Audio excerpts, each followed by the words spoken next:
Hey folks, do you think that so many people today would have accepted common ancestry and evolution if it wasn't for them being indoctrinated right from the public schools, then into college, and then once again at the university level? Now, granted, there are some people who didn't start off in public schools, or they were homeschooled, and they still fell for evolution, granted, because college and university does have a huge impact on people. So I'm going to address that too. But if people are already, or if children are already indoctrinated in the public schools, then the college level kind of creates a booster effect even on those. So they would even be more staunch in defending evolution thereafter. So the elitists have planned this out very well, and creationists, of course, are having a hard time to counter that these days. And this is unfortunately about the, like I said, I mean, I can't see it any other way, but a huge part is because Christians themselves have become decadent for a huge amount of time. They thought, okay, we have it all, it's all fine and dandy, now we can just sit back and relax. No, no, no, no, no. As Christians, we cannot sit back and relax. There's a war going on out there, a spiritual war. We should always be ready to give answers. We must always prepare everyone who is in the faith to have strong and powerful arguments against the devil. You see, this is very important. Otherwise, look at the situation that we are in right now. Now, they will use the law against us if we try to reach the school children. There is no way for us now except to convince what the atheist would say yesterday. For example, there came an atheist in the room and he said to me, well, Johnny, you have to go through the scientific process, which would mean I would have to convince the already established scientific community, who of course adhere to evolution already and are mostly against, even if they are Christians, they are against the literal interpretation of the Bible. They are biased, but many of them, a significant amount of them, are atheists and agnostics who hate the Bible completely, and they of course want to maintain evolution by all means, because remember, evolution is not just any trivial subject. Evolution is the biggest element, the biggest claim out there that would prevent people, or at the very least make God superfluous.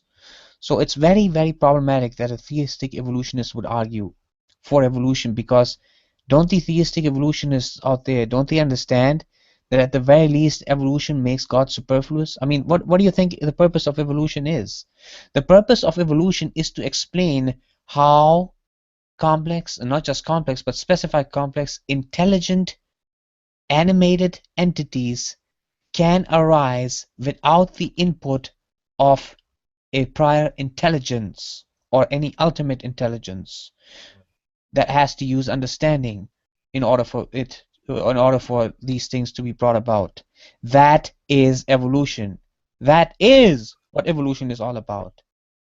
And this is why evolution is not just restricted to biology. Yes, when we use the term evolution, commonly, of course, it's used for biology, but it goes much further than that. There is cosmic evolution, stellar evolution, okay?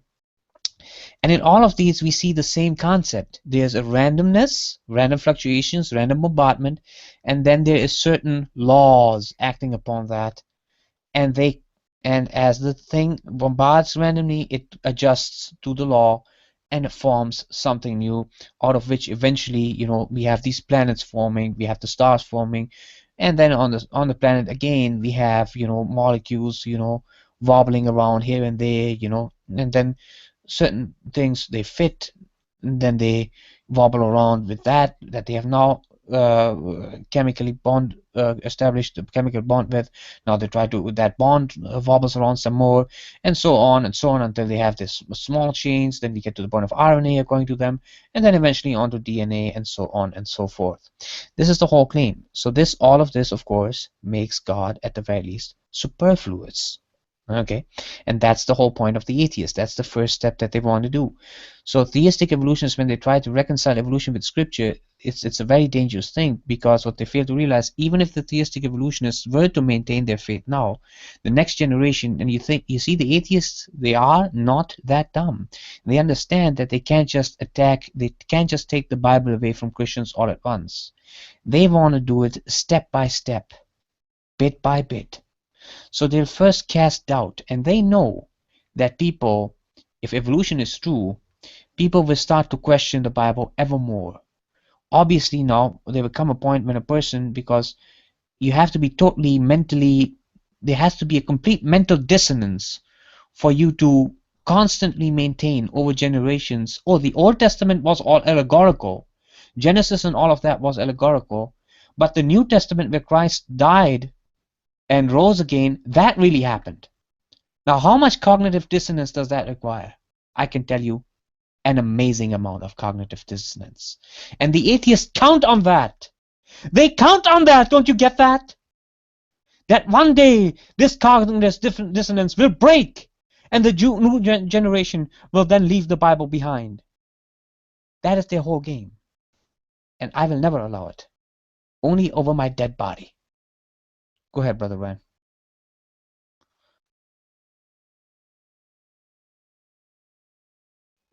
Yeah, there's certainly something going on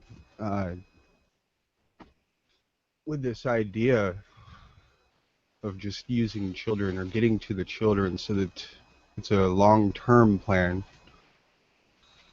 When you said that a moment ago, it reminded me of the Hitler quote where he says, "When an opponent declares, 'I will not come over to your side,' I calmly say, 'Your child belongs to us already. What are you? You will pass on. Your descendants, however, now stand in the new camp, and in a short time they will know nothing else but this new community.'" I do see that sort of a happening in academia. Yeah, I would say so. What do you say, Rafi? Would you like to add anything to that?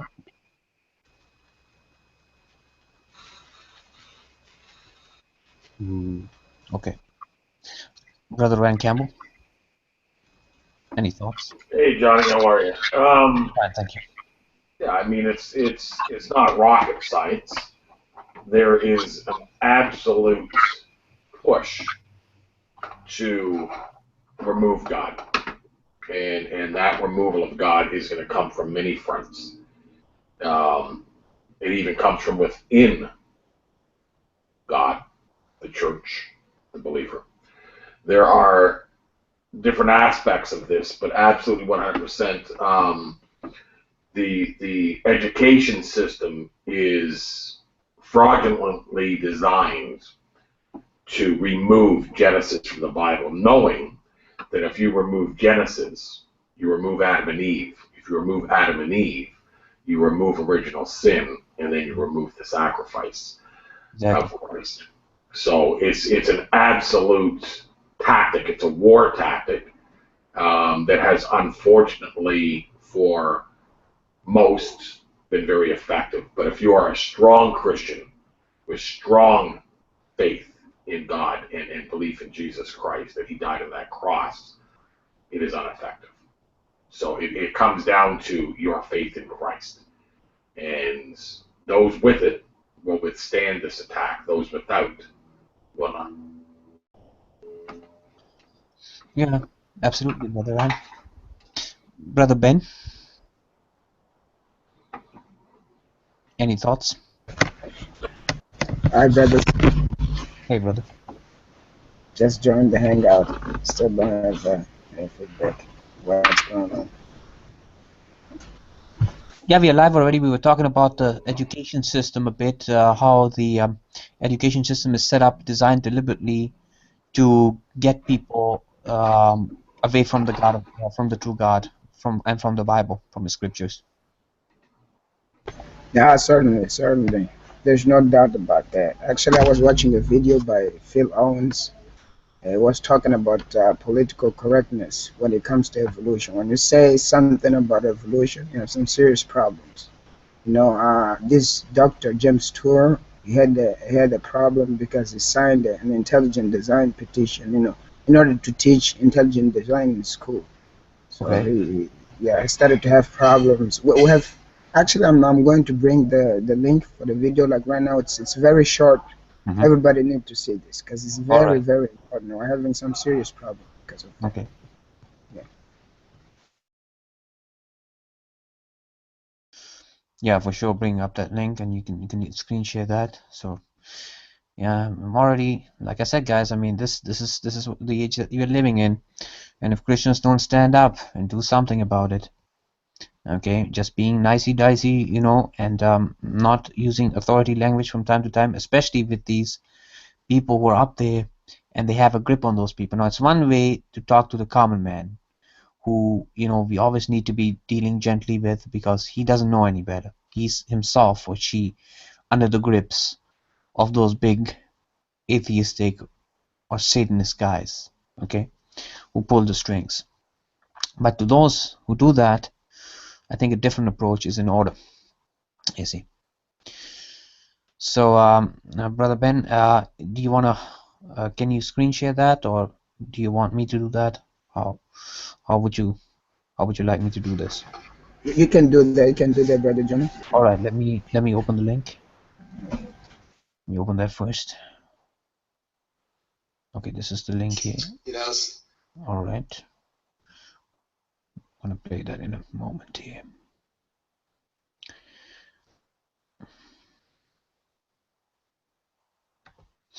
Let me see.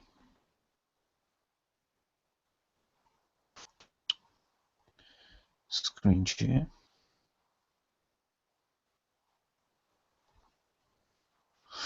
Okay, do you see it, Brother Ben? Yeah, All right. Yeah, I just I lowered my bandwidth, so I can see it Right, as well. right, right. You No can problem. share it anyway, brother. So I'm gonna play this now. No problem there. This past spring, I was involved in a little bit of controversy at one of the universities, Emory University in Atlanta, Georgia.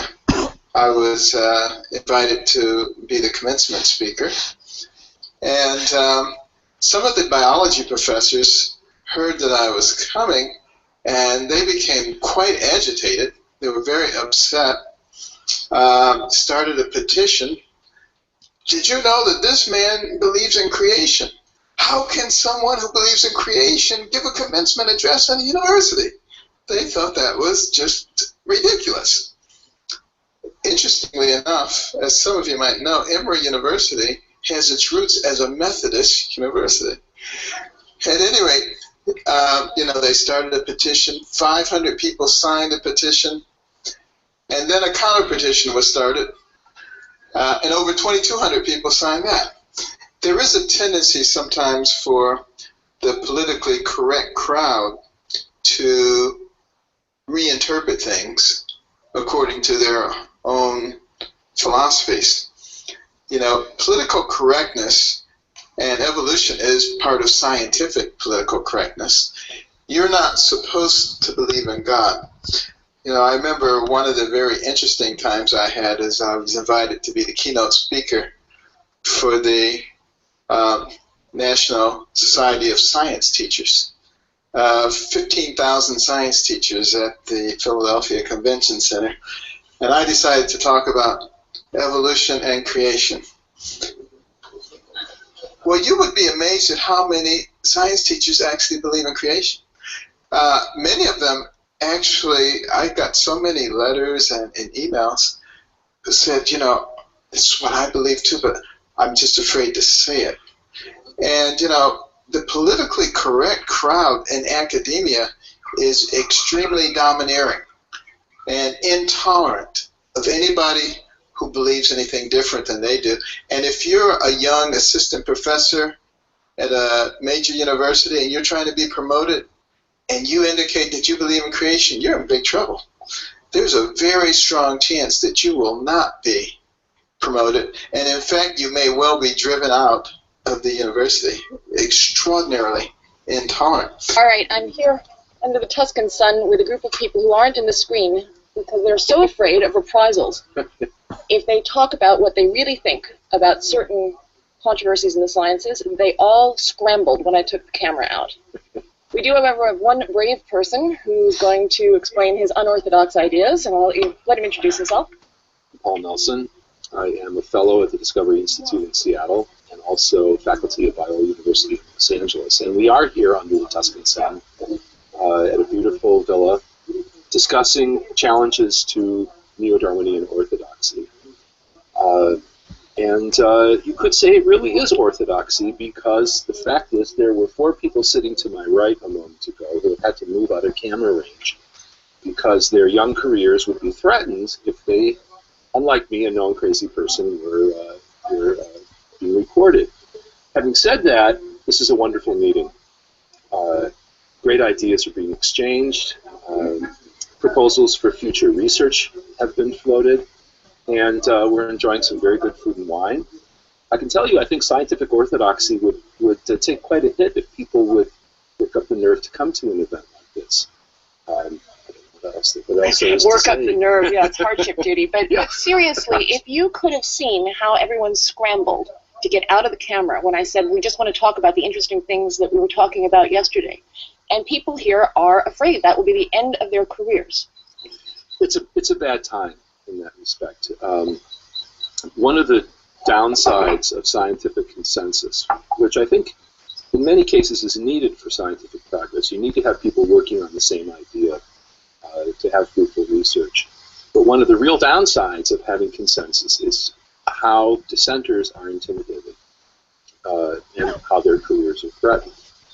In an ideal world, we would be totally rational beings and be able to discuss objectively the evidence for and against various theories. Obviously, we don't live in that world, although I have to tell you, looking around these Tuscan hills. So you see, that was, I mean, yeah, you can see the bias. You can see, welcome Brother Vecco. So yeah, we've just played a video here showing the biases that are against intelligent design, and in God in general, they don't want, and people are hiding, though the majority of teachers themselves, they clearly see the signs of creation all around them, but they have to be in hiding. And this is the same pattern that my mom taught me in Germany. People knew it inside of them, but in public they didn't speak about God anymore. About 50 years ago, right about when evolution came into the public schools and teachers said, don't listen to your parents anymore. No, we are going to tell you what's real and what's not. You see? So, yeah, do you want to add anything to that? Go ahead. Yeah, I just wanted to say this. I don't know how they interpret things in the United States. When they say separation of church and state, me, I don't think that separation of church and state means separation of church, of state and God.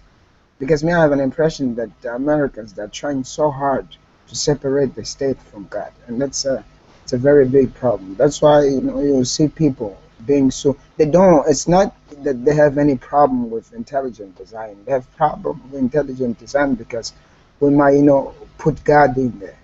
And they feel threatened.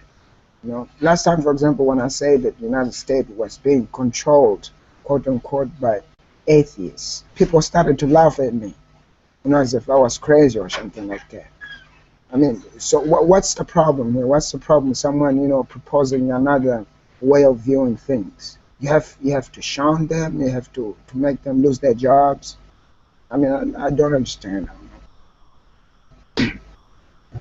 Well, it is interesting. I remember in that hangout you had yesterday, Johnny, that there was a time when Nephilim Free was like, "Look, these people get fired. This has been documented."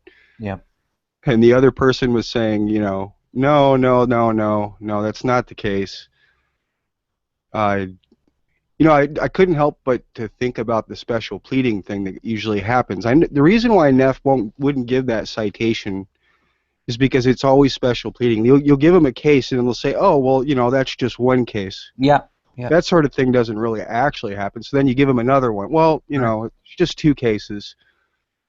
I mean, you could just keep stacking them up. It's amazing to me well, you could say the intolerance of tolerance that these people would have. And the same, by the way, they do with the Muslims. You show them one act of terrorist and link it to Islam, they'll say it's an isolated case. You do it with another, they'll say this is also an isolated case.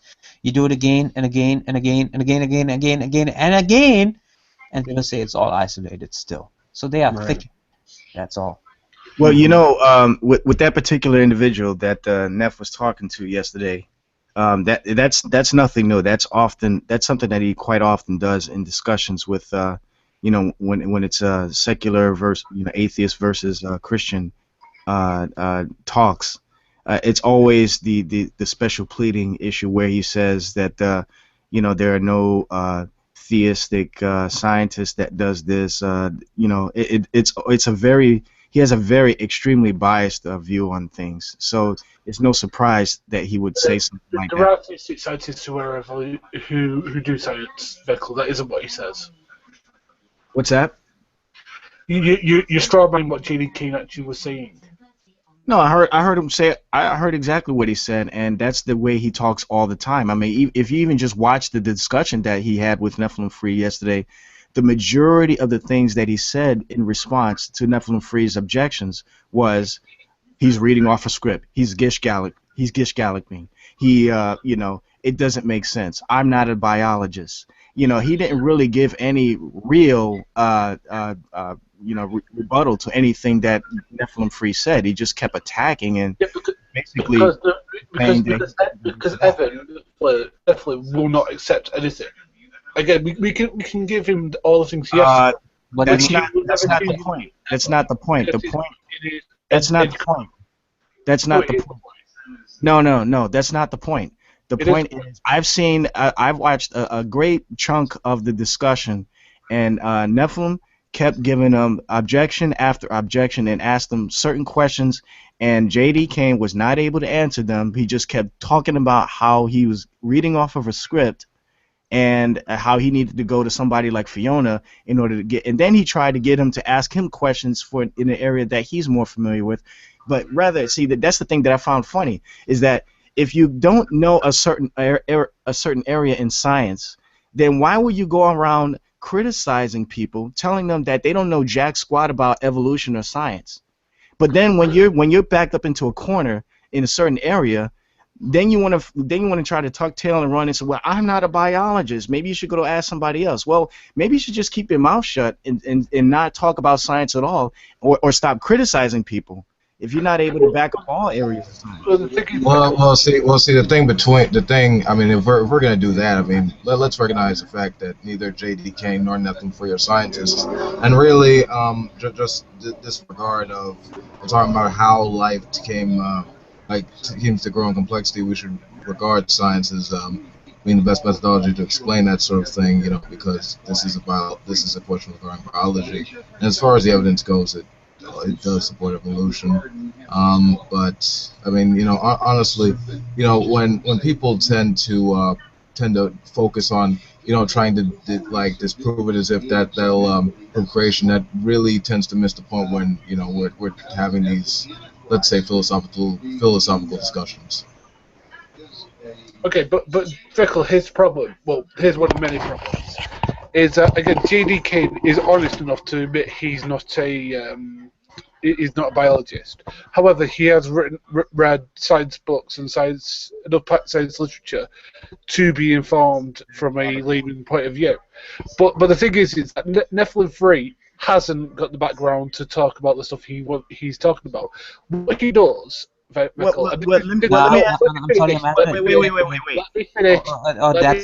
That's an accusation. The brother has studied for years. He has studied the articles. I'm sorry. Wait. Like that. I can back it up with evidence. Okay. Wait, Phony. How are you going to say that? Wait a minute. So first of all, let me ask you this question. How do you know that he doesn't have a background in that science? Did he tell you that, or did you Google? He's a photographer. He's a photographer. It's public knowledge. How did you find that out? Because I looked it up. Because he said, right? Yeah. Right. And I looked it up too. Right? But that's not the reason why he. That's again. Wait. My point is, he could have a vested interest in science. Okay, just because he's a photographer, that's where his field is, does not mean that cannot be ill-educated in science. But here's why he is. Okay, and I'm going to give the reason why. Now, Vikkel, please do not interrupt me until I finish. Okay, Okay, but I just want to say one thing. Yeah, okay. You go for 2 minutes, and then Vikkel can respond. Go ahead. All right, go ahead. Okay, here's why he isn't. Okay, what he does is he reads the abstract of a scientific paper and presents that as the entire paper. Now that is dishonest, okay, because you're misrepresenting somebody's work. You should present the entire paper and see if it concludes what you're saying it does. Now again, presenting an abstract is just the first part or first sentence, first couple of sentence right. to paragraph of I'm going to let me speak of a work. Where what he should be doing is reading through the entire work and see if he comes to the same conclusions as he's presenting. Now the thing is that because then he would be presenting the work honestly, and maybe let's say he's right. Let's say he's right for argument's sake. Okay, shouldn't he be presenting the work he cites as legitimate, fully? So that people can go and source it themselves, so they can see that he's read the entire thing, he's done that. But he doesn't. He just cites the abstracts. Now again, that is very. That's not really an academic or educational way of presenting your sources. Especially if you're arguing about a scientific theory like evolution. And again, if you do think that evolution has problems, as he continues to assert, then why does he need to use abstracts? Why not use the full work? It seems very dishonest to me from that background. Because again, if I presented you with the abstracts of something, let's say, for example, we've done this before, Vikkel, where you say that I'm taking biblical quotes out of context. But again, if I'm presenting the whole work, then maybe you're right, maybe you're wrong about that. What I'm saying is that you may have a valid point there because I'm not presenting the whole of like John chapter 3 or something. But that's exactly what Nephi's doing with these scientific works. He's only presenting a portion. Well, you can go now. All right. Well, I got two questions. First of all, how do you know that Neph is misrepresenting the work or the citations that you're mentioning? I mean, I haven't heard anyone really challenge him on, well, at least with all the conversations I've heard him in. I haven't heard anyone actually challenge him to present something, the material that he's getting. Well, his usual shtick hold on. I was trying to answer your question. All right, and you know, second of all, you know, about Neph not being honest. I mean, how did you know about his position? You know, yeah, we know he's a photographer. Well, first of all, how do you guys know that he's a photographer? Did he tell you that, or did you find out for yourself? You decide to go dig around his background on Google. I mean, how do you find these things out? If you know that he's a photographer, most likely it's because he admitted it. I've heard him admit this many times. Okay. But like you said, just because he's a photographer, that doesn't mean that he doesn't have a passion for science. And just because he's a photographer, that doesn't mean you can just automatically discredit everything that he brings to the table. And that's the problem that I see with a lot of the so-called atheists here and evolutionists. They just want to. Yeah, I'm not gonna have my barber. I'm not gonna have my barber work on my career. The problem is you just want to immediately discredit everything that he brings to the table. And it seems to be for the primary purpose of just getting just debunking Christianity. That's what it seems like to me. Right, but the thing is, Vikkel, is that my problem with Neph, all right, is because I'm a Christian as well. You may not believe that, Vikkel, but it's true, right? I am. Now, my problem with Neph is that he's dishonest, and through his dishonesty, that affects me. About what? Dishonest about what? He's dishonest about the truth of evolution. He's dishonest about the proof of evolution. He's dishonest about the scientific papers he cites. He's dishonest about the scientific evidence. He's dishonest about the scientific consensus. How can you be dishonest about what did Neph say? What did Neph say? I let him finish. Right. Let's use yesterday's discussion as an example. Give me one example of something that Neph said that was dishonest yesterday. Okay, he claimed that human chromosome 2 does not prove that we can have a common ancestor with other primates. In detail, mind you. Okay, that is dishonest because we have numerous scientific peer-reviewed papers which prove him wrong. And if you read the entire papers, that includes people like Ken Miller, people like that. He can challenge all of that. It's an open system, right? So he can challenge all of that. It doesn't matter whether they have a consent. Can't challenge it, but again, the people who've worked on this for decades. Doesn't matter. I mean, people can work for decades with a biased thing, and then somebody can come. The average Joe can come. He's calling them liars. You know, people don't have that same attitude towards the Bible. You know that, right? You know, a lot of atheists don't have that same attitude towards the Bible. I mean, for instance, we have atheists here who try to misquote the Bible, and then when they have guys like myself, that makes them dishonest as well. That they take things out of context, who have been studying the Bible for decades, then they want to say, well, it doesn't matter. It doesn't matter if you study the Bible longer than I have. You see, it seems to be two-faced double standard here. That too. Okay, but I'm not holding a double standard, right? Again, I criticize atheists for misquoting the Bible all the time. Okay, the thing is that if they do that, then they're being dishonest as well. Okay, I don't hold a double standard, but you seem to hold a double standard when it comes to the way that Nephilim 3 misquotes science. Again, you don't hold it. You can't say that. You're not holding to the same account that you hold. You can't say that about me. When it comes to the misquoting Bible. So who's the one who I hold both to account. Again, you can say that if you want. I mean, I'm not afraid to admit that I don't really know much about science. You'll never see me get into a discussion on science. It's just something that I listen to. I'm fascinated, but I wouldn't be able to speak on it like you guys can. But so I can't say if Nephilim 3 is being dishonest or not. But it does seem awfully challenging, especially with the video that Johnny just played, where people who are creationists have to actually be in the field in secret. I mean, come on, man. And plus, none of you guys have seen this stuff for yourself. I mean, so how do you know? You're just going by what the majority. Yeah. Creationist Nonsense. They're in the closet creationist. That sounds like sophistry. This sounds very conspiracy theory. Ask Johnny. Johnny just played the video.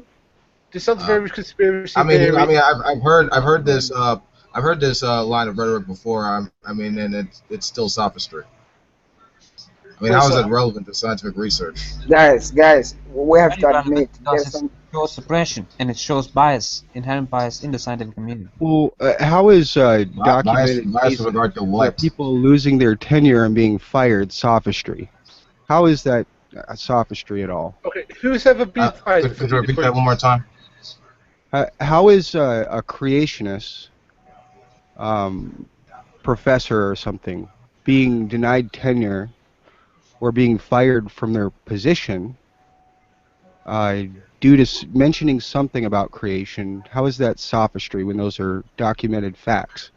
Okay, maybe one. Okay. Before that, let's establish something. Mm-hmm. How is creationism relevant to a person's scientific research? How is that a relevant thing? Because it seems to me that, you know, just when I hear this often from religious fundamentalists, it seems to have that sort of slant, and it sort of like tends to ignore like the importance of the research rather than the personal belief. Well, it seems kind of right. No, I think that's a good question, but I don't think it answers my question. Right.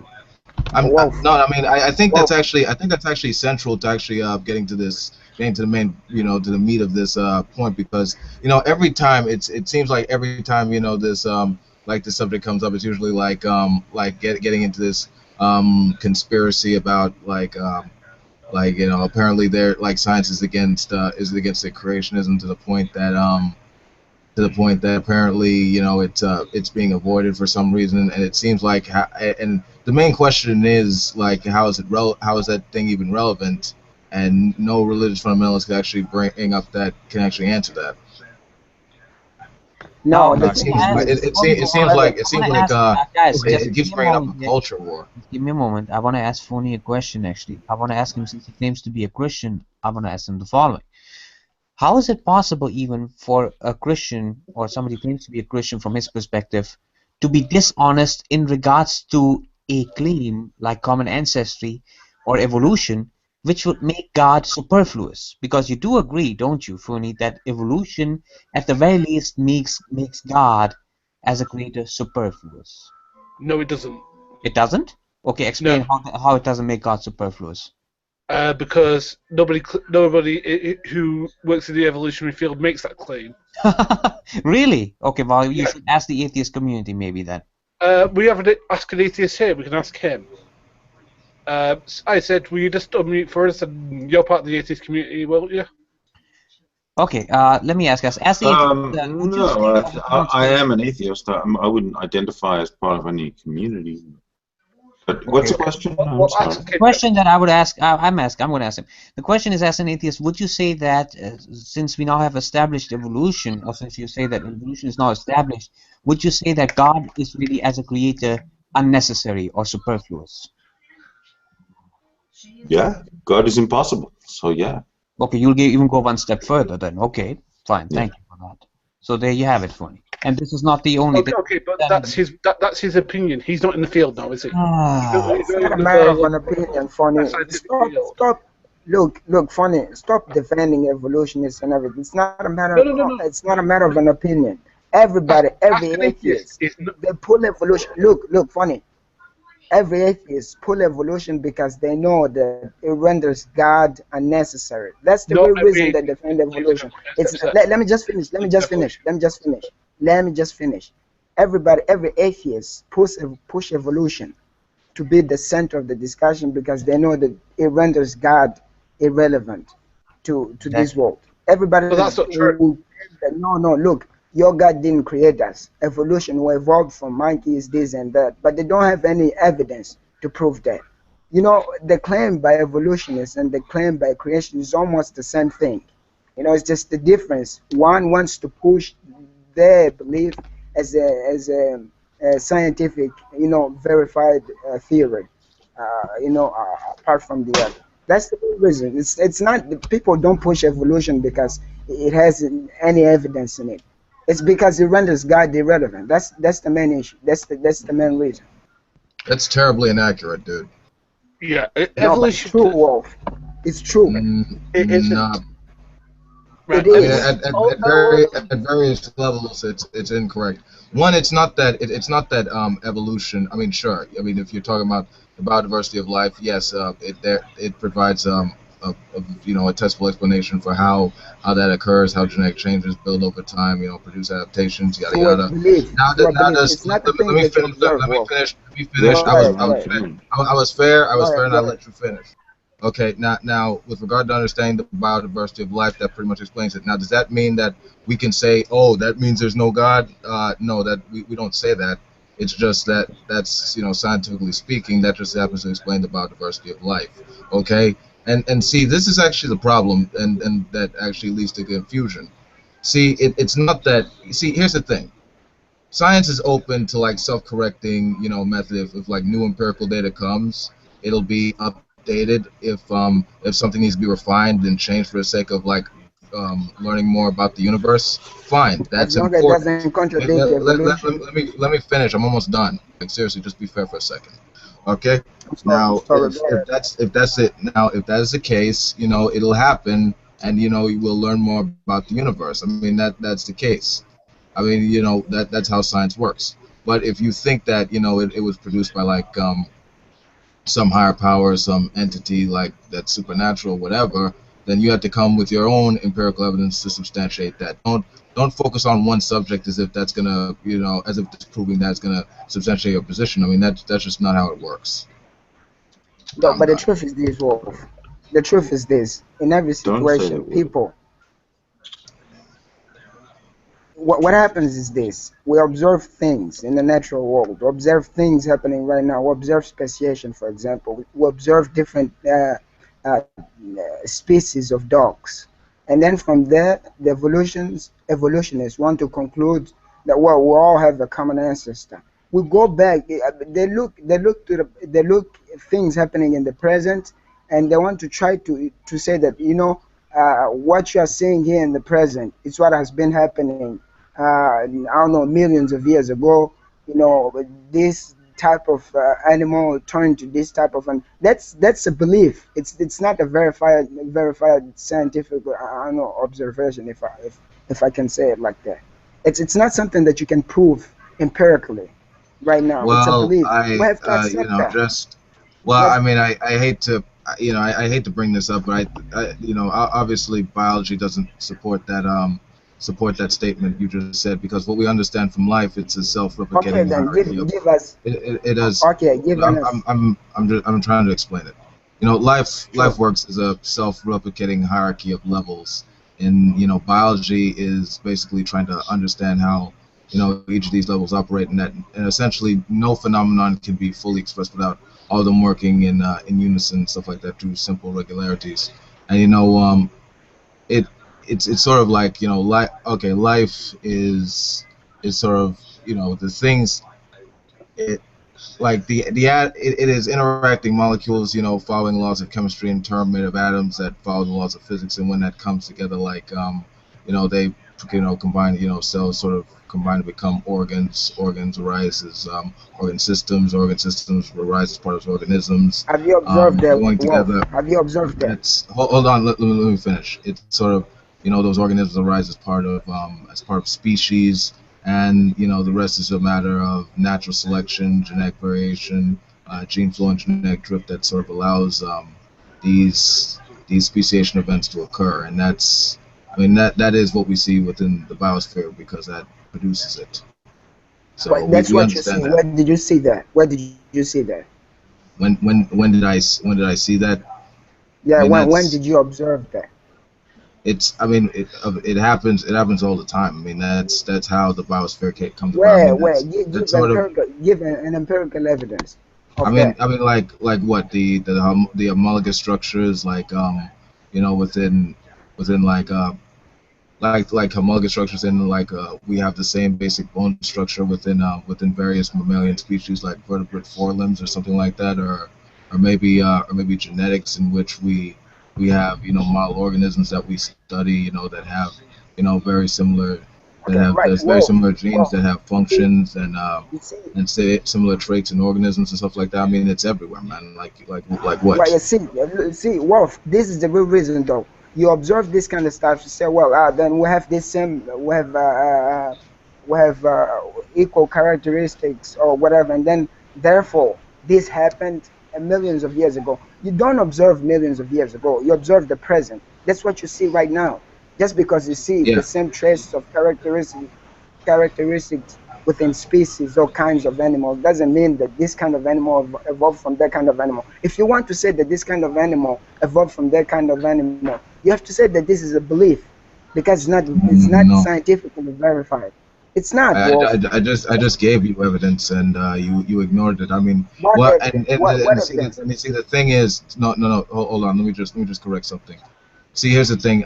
See, you're using, like, say, different kind of animal and stuff like that. And it's like it's not like evolution's a ladder. It's like a tree. It's where you have various different species that diverge from like common ancestors, that usually happens with regard to having like a dynamic environment, and like the simple regularities, things I just mentioned, like natural selection, genetic drift, and gene flow, that we could actually measure and understand through its principles of biology and stuff like that. I mean that's it's the same with regard to practical applications, like with domestication, with agriculture and stuff like that, or understanding, let's see, uh, like in medicine, with regard to antibiotic resistance, or with agriculture, again, like pesticide resistance, understanding how these things become genetically resistant to selective pressures that would otherwise kill them through applying adaptations. But we can observe this, and understand this. I mean, that's just how we understand the biodiversity of life. Okay, and to answer what Johnny and Ben were asking me before, again, this is what I mean. Again, any atheist who uses the evolutionary theory as proof that God does not exist is being dishonest, because again, the theory does not say that. All the theory is tackling is the changing allele types over time. That is all that evolution is talking about. The theory of common descent doesn't disprove God either. Okay, which is the one you're talking about. Again, I didn't say, no, wait a second. I didn't say that it disproves God. I said it makes God superfluous at the no, least. it doesn't. What? I'm not sure what that means in the comments there. I would just like to add. I mean, I would like to agree with Gary there. I mean, when we're talking about evolution, we're talking about the development of different species in the biosphere and the way that they've differentiated themselves. And this, if we find a mechanism for doing that, I don't think it disproves God. Even though, I think some of the sticking point is that, God used to fill those gaps in our knowledge, and I think sometimes Christians get uncomfortable when they see those gaps being filled. And I think that I think it's right to feel uncomfortable because we are taking a role away from God when we find a mechanism that's plausible. But I don't think it disproves the existence of that deity. No, it doesn't disprove. Nobody said it disproves. I said it makes it superfluous. That's what I said. Right, exactly. I mean, it's unnecessary. We don't need it anymore. You're right. And that doesn't disprove its existence, though, right? I know that. So there you heard it, Fernie. You heard it again. Okay, but again, evolutionary theory does not make God unnecessary to the creation of the universe. It just makes him unnecessary to the creation, to being a hands-on creator of the world, and that to me makes him less of a fuck up than if he did have to create the world. Okay, see, now you use the F word, so I'm gonna have to give you. All right, mess up. All right, is that better? Because I didn't know your policy on swearing. All right. All right. So people like swearing, but I use it because I come from Salford. I come from a very working class area. All right, it means God less of a. You do realize though that is all easily explained by the fall. Because we live in the fall. That's why things are so messed up now. It says in the Bible, it wasn't that way originally. See, you think that even carnivorous animals weren't there originally. They used to eat herbs as meat, just as the Bible says, and that's why we still find traces of that. For example, even today, a cat will from time to time eat grass. Okay. But again, what the Bible is a telling of the story of the Jews. Okay, it's a very Jewish story. It's about what the Jews went through, what the Jews are going through, what the Jews will go through in the future. Okay, that's what he's talking about. Now the thing is that again they were talking about the way that that's where he turns into allegory. See, and I have a problem with that. Why? Again, because you don't have any grammatical means to prove that. Yes, I do have the grammatical means. I don't want to change the subject. I know we're sticking on science. What he's doing is he's trying to do what most of these so-called liberal Christians are doing, is by trying to change the creation account into an allegory. So if it's allegorical, what is it representing then? What is it? It's got to be talking about some truth. But what is it talking about? It's about the truth. The message of the cross. He wants to allegorize everything. No, I do not. But that's what you're asserting, though. You're saying it's a Jewish story, right? No, it isn't. Again, you keep saying what my position is without actually letting me explain it. Oh, okay. Well, let me ask you before you explain it. Then, is it true that are the events mentioned in Genesis, are they true that they really happened? The truth, or is it allegorical? The truth from a perspective, yeah. What? The truth from the Jewish perspective. What the heck does that mean? Jewish perspective. It means the first Jews who appeared were probably called something. And I don't see why Adam and Eve was something improbable to call them. Wait, I'm not sure I'm understanding you. So you're saying that other people have different beliefs other than the Jews, or is there another alternative? Other people have other beliefs other than the Jews. I'm talking about as far as the way Genesis, the creation account in Genesis is written. You're saying that. So, which position has it correct then? Is it the so-called Jewish account, or is it the other account? The account No. The Jewish account is the Genesis account. What? The Jewish account is the Genesis account. Well, I know that, but I'm asking you: is it allegorical, or are you trying to say it's allegorical? Right. Or are you trying to? It's using poetic language to tell a story of their beginnings. Okay, see, that's where I disagree with you. I think the Genesis account is an actual account. I don't think it's allegorical. Okay, that's fair enough. And that's why I don't see any grammatical evidence to provide to substantiate that. Well, the fact is that is that if you look at it from the point of view that the Jews wrote it and they were trying to understand the universe as we do, well, from their perspective, there's no way that they could understand it as we do now because they wouldn't have the sort of technical knowledge as we do now. We've got telescopes, we've got space shuttles, we've got all sorts of things that help us interpret what is out there. They didn't have any of that. That just sounds like speculation to me. I don't think that's a really good answer, really good response. I mean, it just sounds like it's if you know where the Jewish people were from or were. You're saying that the Jews had to allegorize what they were really seeing. I'm just saying that's what they did. Okay, but you're still saying that the account in Genesis did not actually happen. It's an allegory of something. Yeah. That's what you're trying to say. Yeah. And I disagree with you. I don't see any way that you can substantiate that grammatically according to the way it's. I mean, do you have any historical means to prove that what these people were writing, what these people believed, was only an allegory? I mean, well, if you look to the way that textual criticism worked before, let's say the 1800s, you'd say that again, allegorization was something that the people who actually wrote the Bible and actually were people who read the Bible were actually doing. They're actually having like big competitions to see who could do the best, the most interesting read of it. you see, because you see, America was the worst thing to happen to the Bible in quite some time. All right. So wait. So what in the world happened in the beginning then? So I mean, you're asserting that God exists, but he, like every other atheist believes, he just, zapped some mud with some electricity. At that point, the Bible doesn't even teach anything remotely close to that.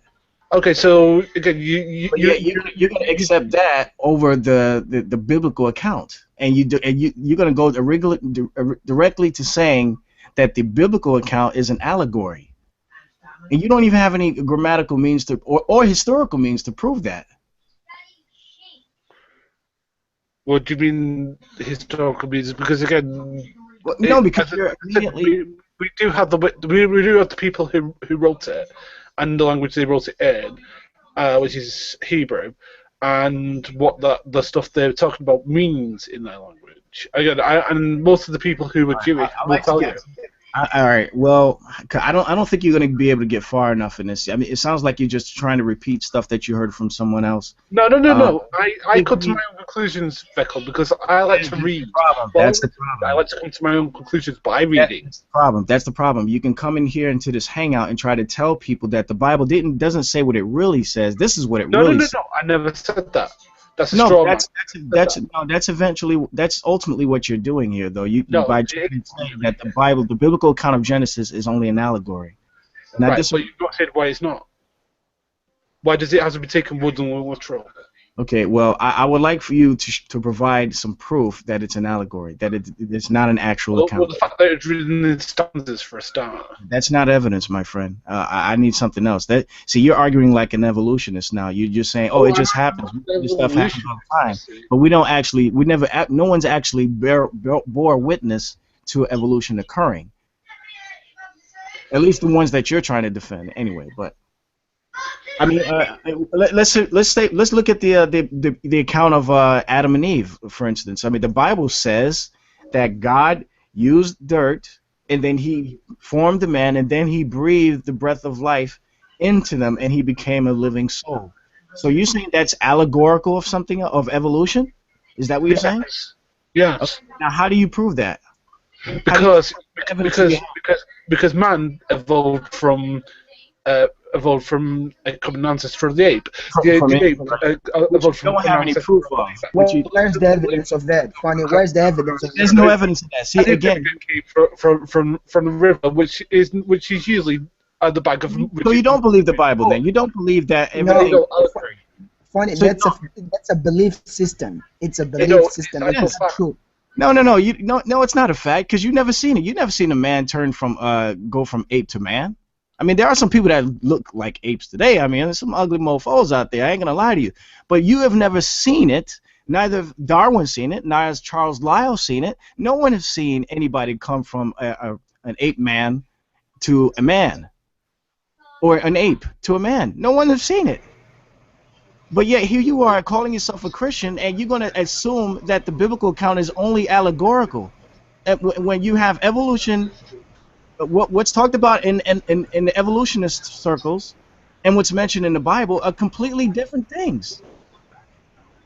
So they are different things. They're both made by God, so they can't be in conflict. But there is a conflict there, though.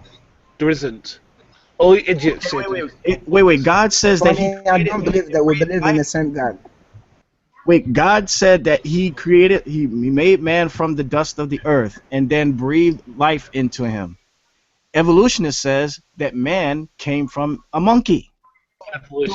So how do you reconcile the two? Did God create the monkey first, or He created the man?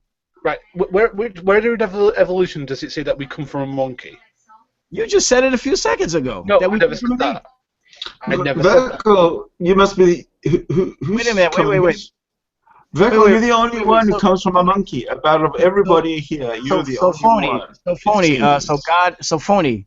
Hold on, I want to talk to the theistic evolutionist here. So phony. In the beginning, and on day 6, did God create man or not? Yes or no? On day 6. Or is that the day that man was declared to be a man?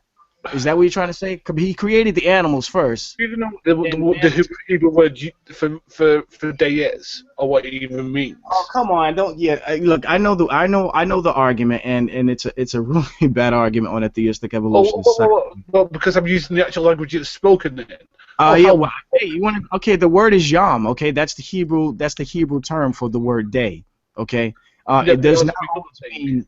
Okay, it just means let the time. The problem with a lot of the theistic evolutionists and the old earther theists is that they believe that to a certain period of time, a long period of time, and that's not true. The Hebrew language because the Hebrew language has homonymic language just like the English and the Greek does. Okay, so you'll see anywhere you see the word yom, it is not always referring to a long period of time. Sometimes it's referring to a literal 24-hour period of time.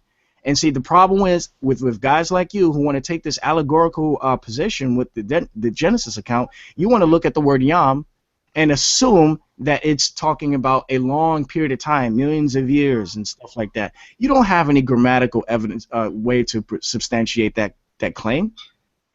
Well, again, that's something that you have to speculate.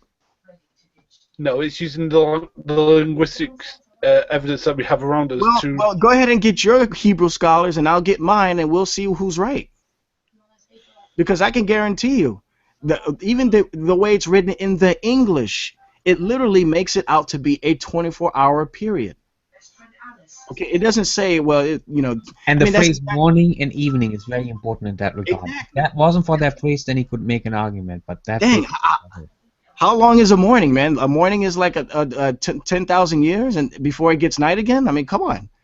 It even and exactly, just like Ken Hovind said in his debate with. Ken Hovind. Go ahead, talk about it. The criminal Ken Hovind. Here we go. There you go. There's the ad hom right there. I was like, he's a criminal. Don't attack the man. Attack his arguments. Don't attack the man. Okay, just because he's in jail, that doesn't mean that he's in jail because he was teaching the wrong thing. No, he's in jail because he's a tax evader.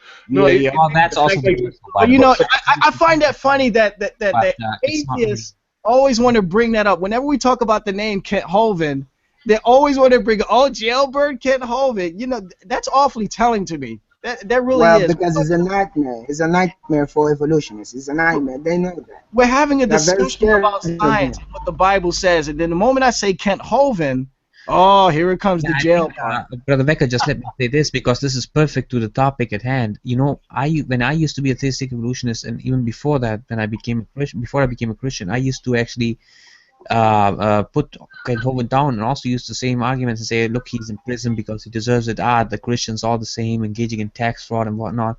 But then after I became a Christian, I wanted to look into this again And I found out that no, his arguments are perfectly legit. It's not. Even Alex Jones discussed this on his radio show, that this is perfectly within the law. And he was found not guilty of all charges.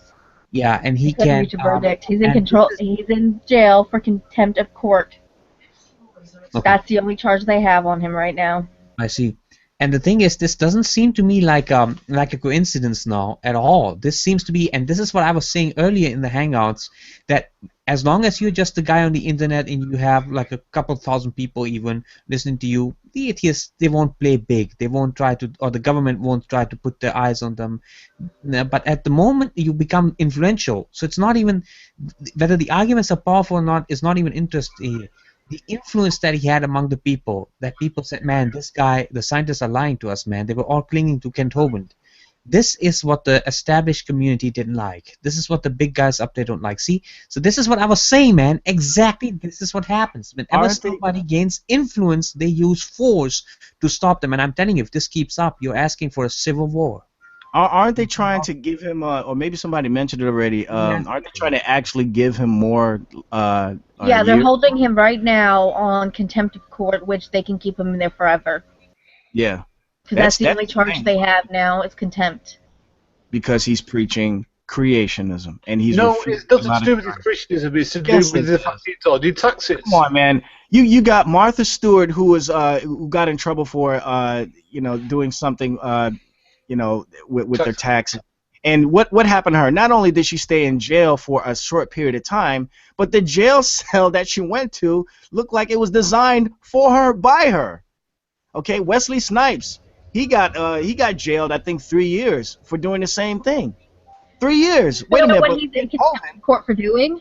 For preaching. That's what he's in contempt of court for doing. Kent Hovind is thrown in jail for is given a 10-year sentence, and now they're trying to keep him in jail for what? For preaching. That's his contempt of court. While he was in there. So perjury and tax evasion. Perjury is a minor crime. He committed perjury. He lied under oath. He perjured himself. He lied. What did he lie? What did he lie? But wait. So that deserves him 100 years? It doesn't have 100 years. You haven't watched the video, have you? The petition that they're trying to send around to help to free Kent Hovind.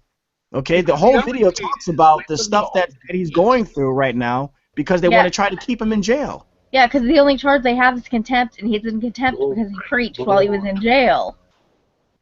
That's literally why they're trying to keep him in there. Man, you sound more like, I'm sorry, man. I just got to put it out there, man. Man, it's frustrating listening to you, man. This is the thing. They have succeeded, the theistic evolutionists, they decide more and more, and eventually they will end up being atheists. This is the clear-cut pattern that I see.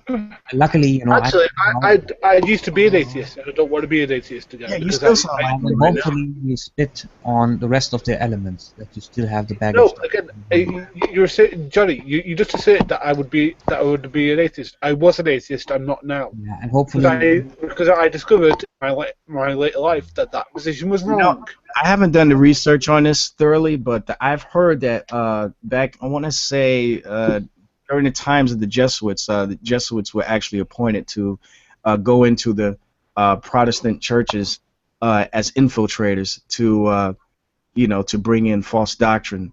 So they'll come in there with a veneer of Protestant. You should have stopped that. I haven't done the research properly. Yeah, so I have to do the research, but that's what I've heard from a couple of sources. You should just stop there. No, it's I've heard the same. I've heard that from a couple. My grandma. Stories. The thing is that Roman Catholics I've experienced myself can be extremely deceptive. Okay, I'm sorry, but I have to say this. My grandma, she said the same thing to my mom. She had the same experience with Roman Catholics. She was also a Protestant. So you're anti-Muslim, you're anti-Catholic as well. Well, we're going right down the road. The Catholics tried to lure me in when I first was a baby Christian. They tried to say we are the real faith, this and that, and then I studied about it and I said, "You are the real faith? Give me a freaking break." What is wrong with the Catholic Church? I'm sorry, Johnny, you don't even know anything about the Catholic Church. The Roman Catholic official doctrine is a complete heresy. They promote works. They do not have any doctrines that are heresy. They have many heresies. One of them is the Mary veneration. Now they say that they venerate Mary and don't worship her. Actually, they do also worship Mary. Well, actually, I granted them that. I said, you actually venerate her, you don't worship her. I gave them that, and I was surprised. They told me then, no, we actually do worship her, just not as in the same sense as we do God. That's how they replied. So, man, I have been there, man. I've been there. We've had debates. So you went to one Catholic church, and they're going to generalize the entire faith based on one place? No, I've talked to Seems various legit. Catholics who knew the doctrine, okay? That's what I've done. One church is what you said. So unless you've gone to every or most. Different, and then of course I've talked to the Orthodox are a bit better, much. Right? Can you actually name me a Catholic doctrine? Yeah, the veneration of the saints, for example. Would you even know what the veneration of the saints is? Yeah, I know that in the veneration of the saints, what they do is they ask the saints for intercession, to intercede on the behalf of pray to them. They say no, that isn't what they do. You're telling me that a Catholic will not pray to the saints and ask them? No, they do not pray to the saints. Okay, well, I wish there was another Catholic. They give reverence to the saints because they're people who sacrifice their lives for other people. That's what they do. They do not pray to them. Interesting. Do they pray to Mary? No. Very interesting. Okay, but I guess we'll have to have a Roman Catholic in the room because clearly that's what many Catholics have told me. We've had discussions about. No Roman Catholic believes that. We have obviously asked Mary. Did you say that Mary is not? Don't you know that Mary is the co-mediatrix of Roman Catholicism? Alongside some Catholics told you that they pray to Mary. Really? Are you sure you are not trying to distort some? I never heard a Catholic saying they are praying to Mary. Okay, do they say that Mary is? I'm afraid you.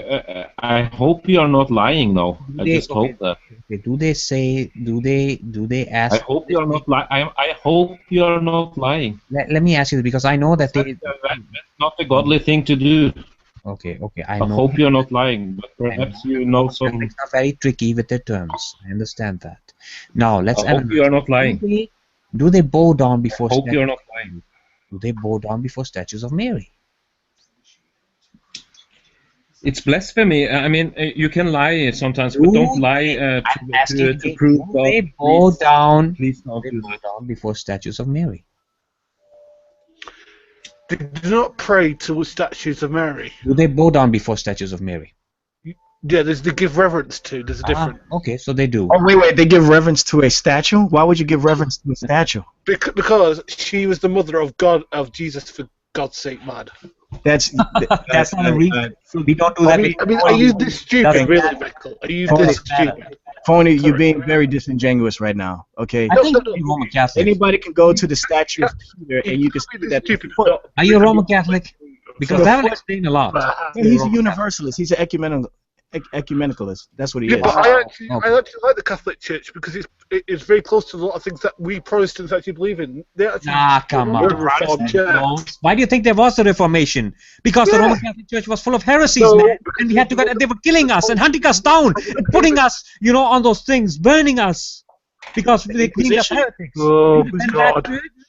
Is he wrong about that, Phony? What? You have heard, man.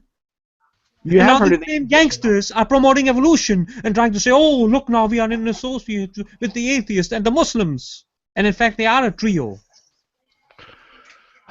So an atheist and a Muslim are part of the same what? That was awesome. Yeah, all fathers of the devil. Yeah, I mean, they're all the sons like of a the menage a trois. So a Muslim and an atheist, a Muslim. But it's true. I mean, again, if you go look at the statue of Peter, the foot is worn off because so many people over the years have been kissing the thing. So as a Muslim, as an atheist, a Muslim is my friend. Oh, slip of the tongue right there, huh? You say you're a Muslim? What's that? Well, as an atheist, a Muslim is my friend. Who's laughing like the Joker? Who is that? Who's laughing like the Joker? That was cool. That's the first time I heard Pony laugh. Now the thing is, let me explain that too. No, let me ask my question. If as an atheist, is a Muslim my friend? Depends on what, how strong of an atheist you are. I personally. I'm very strong.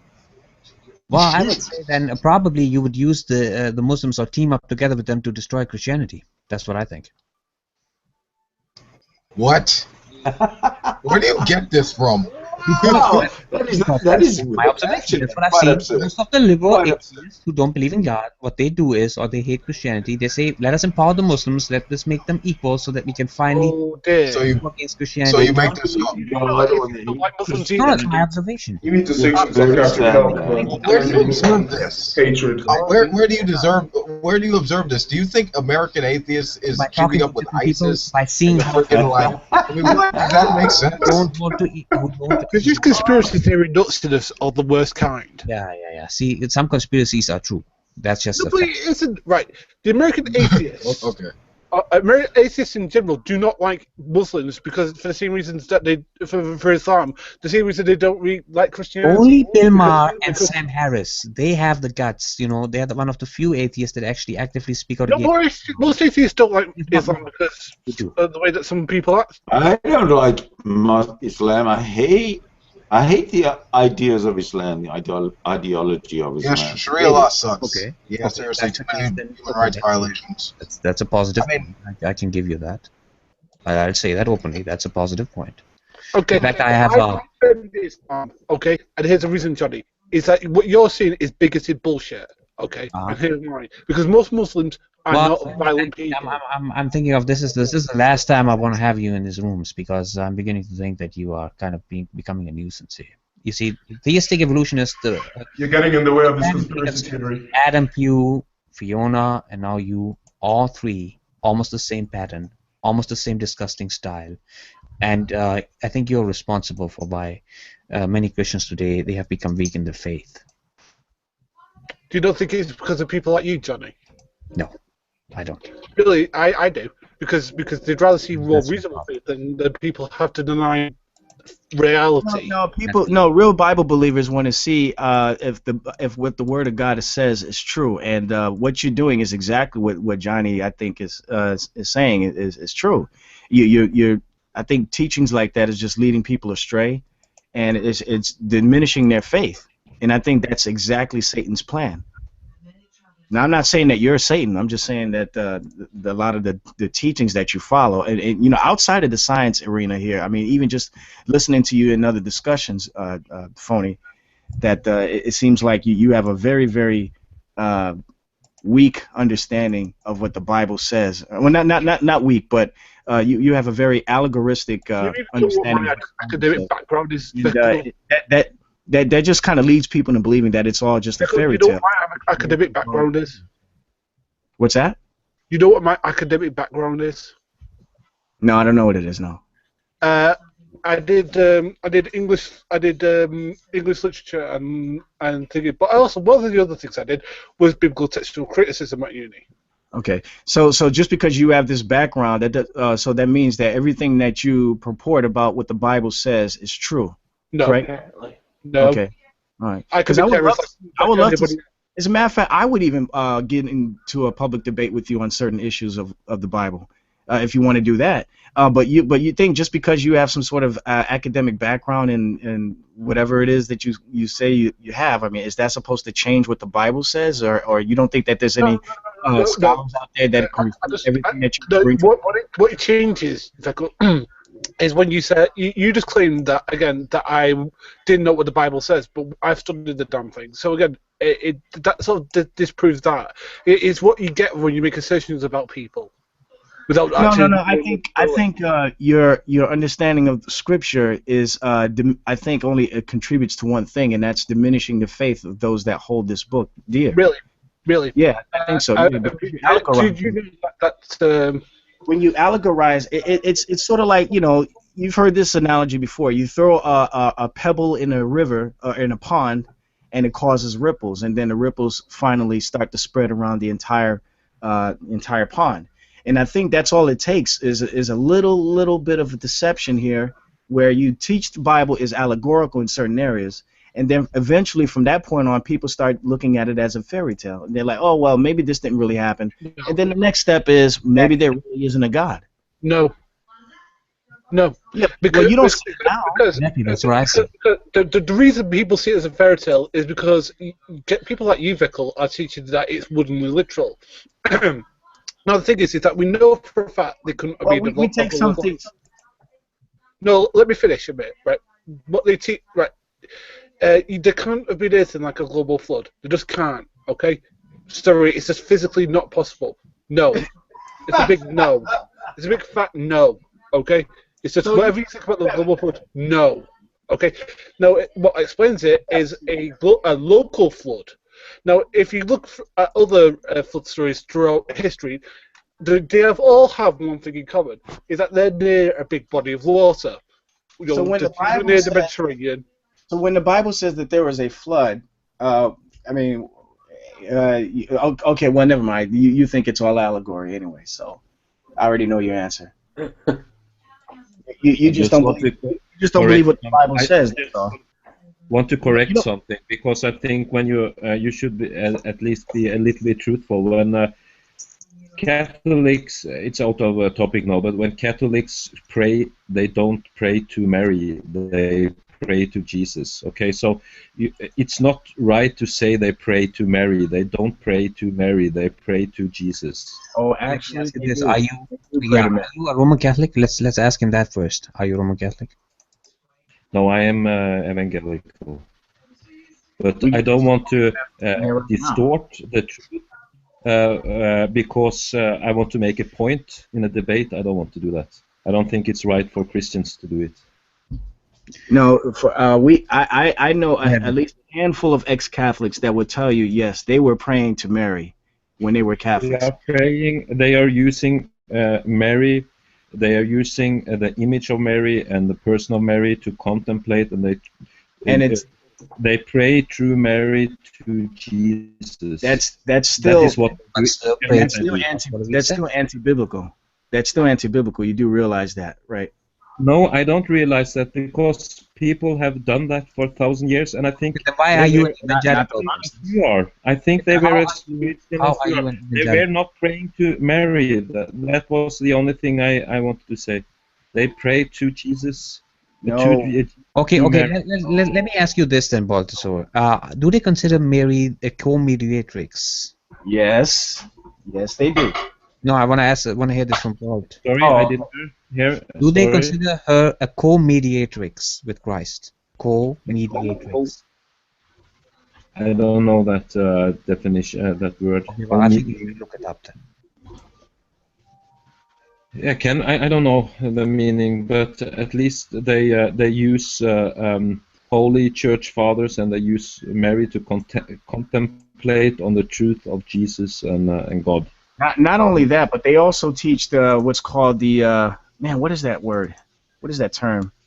Immaculate Conception. Mm-hmm. Now, a lot of people believe Immaculate Conception is talking about the virgin birth of Christ, but no. The Immaculate Conception refers only to Mary being immaculately conceived.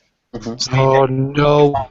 That she was without sin. Oh yes. Go the cliff face of stupid head. Please don't do it. No, really? I'll have to correct you. Are you serious?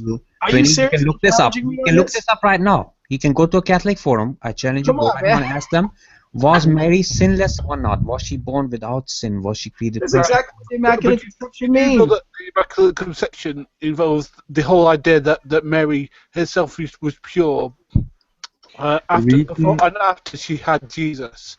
It's taught in the Apocrypha. That's where they get it from. It's taught in the Apocrypha.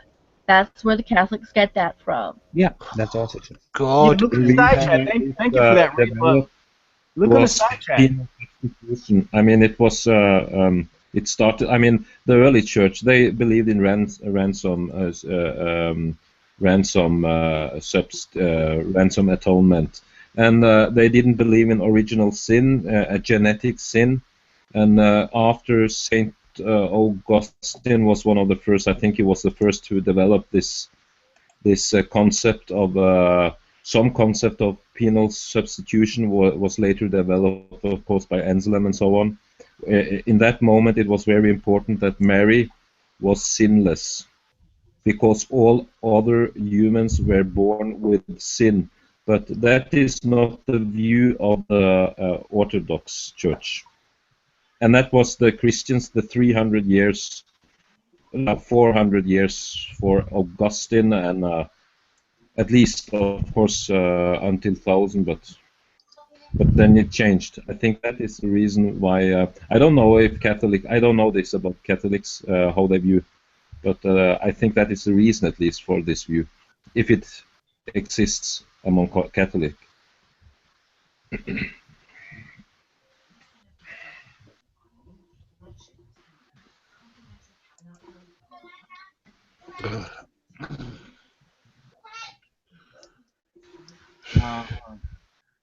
But I don't think it's a good idea to attack the majority of Christians in the world and throughout history and look down upon them. I don't think that is a very good idea. No. See, that's a very dangerous statement that you just made. Majority means nothing. See, that is a coward. That is always a sign of cowardice. Oh, they are majority. That's the same argument that they use for Muslims. Oh, look at how the big numbers. Oh, we can't go against all of them. Oh, no. Absolutely not. If the majority of people are wrong, then they're wrong. Period. It's a position of rationality, not cowardness, and respect for the church. Respect. That has for nothing to do, because majority doesn't have. Indeed, I mean the Catholic Church. We have to say. Respect is not given; it has to be earned. So you don't respect the tradition that gave you your Bible? You don't respect them? Okay, what did they do? Right there. What did they do in the past to us? How did they treat the Protestants? Let's talk about that. You can say so much you want, but it's the Bible. They gave us the Bible broken up in chapters. That's about it. That's not true. Actually, who really preserved the Bible was already established. Right. Irish Catholics did that because when the Roman Empire went into chaos, there were monasteries in Ireland, and they copied the Bible for us. Can you tell me what Bible? Can you tell me what year that was? Sorry? What year was that? The Irish monks. Well, that was. What year was that the Catholic Church gave us the Bible? I mean, or can you give me a rough estimate, like around what time, what year? I can give you an exact estimate. I have to look up. I mean, yeah, you're right about one thing. I mean, I would say they contributed a lot to, as far as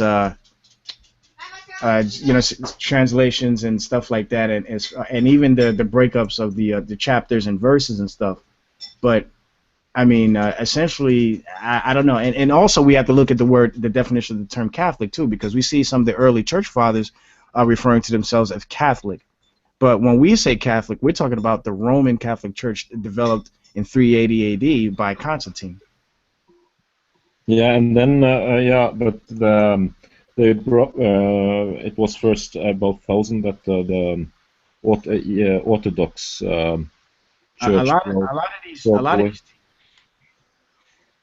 A lot of these teachings by the Roman Catholic Church, I mean, they didn't come about until the second century, I think.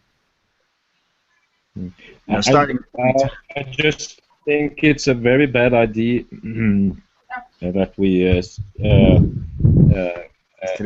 each other. I mean, those who are in the holy body of Christ, that is the church, that we attack each other. The problem is Rome has no gospel at all. That's why we must fight for the gospel and say that you have to believe it, because they have not heard the gospel. They don't have a gospel that saves. That's the point. So you really think that the people until the Reformation they was not saved because they didn't have. I said the Roman Catholic Church in its current form has no gospel. So you think all the majority to Christian today, they will go to hell? I said the Roman Catholic Church, what it teaches right now, has no gospel. Yeah. So members of the Catholic Church listening to their priests or pastors, they or will father. Father, yeah, they will go to hell. If they believe that their salvation is contributed to their faith and their works, yes. But if they believe in spite of their tradition by the grace of God that it's only by grace through faith, then they won't. But in that, I mean, they still have faith, so wouldn't they be saved anyways, even if they added works to it? I But mean, that goes what is the directly belief? to the What is the Bible. belief about? But I mean, what does the belief about the belief have to do with the You have effectiveness? to trust in, at least once in your lifetime. You have to put your trust and rest in Christ alone sincerely, and not add But anything. then do no works or consider works. No, you do works Pointless? naturally. Then See, you that's work. I mean that's result Then from the this belief. is what I don't understand, right? I mean, if you But we say don't. that works come Good works, naturally, then good works to come believe that works are part and parcel of the salvation doesn't seem to be that far away doctrinally. And No, that's no. That's a false. That's what every other religion teaches, but Christianity doesn't teach it. Christianity teaches the reverse, and that's how Christianity stands out from all other religions. And Roman that's how we notice Catholicism. also that Roman Catholicism is false, because Roman Catholicism is no different in that sense to Islam. There's of course a lot of other differences, or any other religion. That's works. so are you saying that within Christianity there is no imperative to act? You just simply No, have to there believe. is. The imperative comes from the grace of God working in your heart. Then again, I don't see the difference between all the other religions The difference is that here God that give Himself, you an imperative to act. God Himself makes And people work. He works through people. He causes people to work, not the other way around. We don't impress God. We let God impress us. That's the thing. It's the But you reverse. cannot say that Catholics are Muslims, can you? There was a No, I Savior didn't say that. I who didn't took say away our sins, and that do that. Catholics believe in. I never said that they were Muslims. I just made. Some may add work, but is it bad to add some work to the idea that they are saved through Jesus? Saved from. We already addressed that too. We If you're said that adding the by the work to grace be of God, saved, then if yes. they happen to have faith alone, okay, which happens for many Catholics, they realize they see through all the BS that the doctrine teaches, and that's why many Catholics don't even believe in the Pope on all issues anymore. But then it takes some time for them to come out culturally. They're still attached, and they may come out in the future. That's how it can happen. But the official doctrine is heresy. That's how it is. Maybe I'm just having a hard time seeing Cool. what makes that heresy versus, I mean, all the other doctrinal changes that came along with the Protestant Reformation. I mean, if we talk about baptism, circumcision, faith through works. I mean, even in some Protestant traditions can Yeah, they sometimes. maintained So I they think maintained a there's lot of Catholic remnants that had to be weeded out gradually. That's true. That's very unfortunate that some Protestants, or quite a few Protestants actually have maintained that. But overall, I would say the Reformation has worked pretty well, and to go back to the scriptures, to what they teach, and I would say with great success. Why did Martin Luther go against the Jews? Oh yeah, that's an interesting question. I personally would say that he exaggerated. He did what he did in the beginning, though. It is a mixture of maybe hyper conspiracy, a bit too, because what he did is he wanted to convert the Jews. I think, as far as I read, I could be wrong about this. I have to study more detail. But what I studied so far, I'll give you something about this. So he thought I Jews think were it actually. was because he was a human. He had some great insight, and he had some Okay, insight that was not good. did you want me to respond to it or not? I mean, come on, I've got to Yeah, give him okay. time here. So, so basically, what he did is, from what I've studied, that he, the Jews, he found them to be very hard-headed. They wouldn't, they would still argue legalism constantly. And he got so upset that then he started to make up hyper conspiracies, which may or may not be true. I don't know about that. That they poisoned the wells, they threw poisons to kill Christians with the poisoned water and stuff like that. Now, gathering all that up, he said, "Now enough is enough. Now I'm going to burn down the synagogues," and then it went very ugly. And I make no excuses for him, by the way, for that. Yeah, and he was only a human, so Right. That's fine. yeah. But it seems.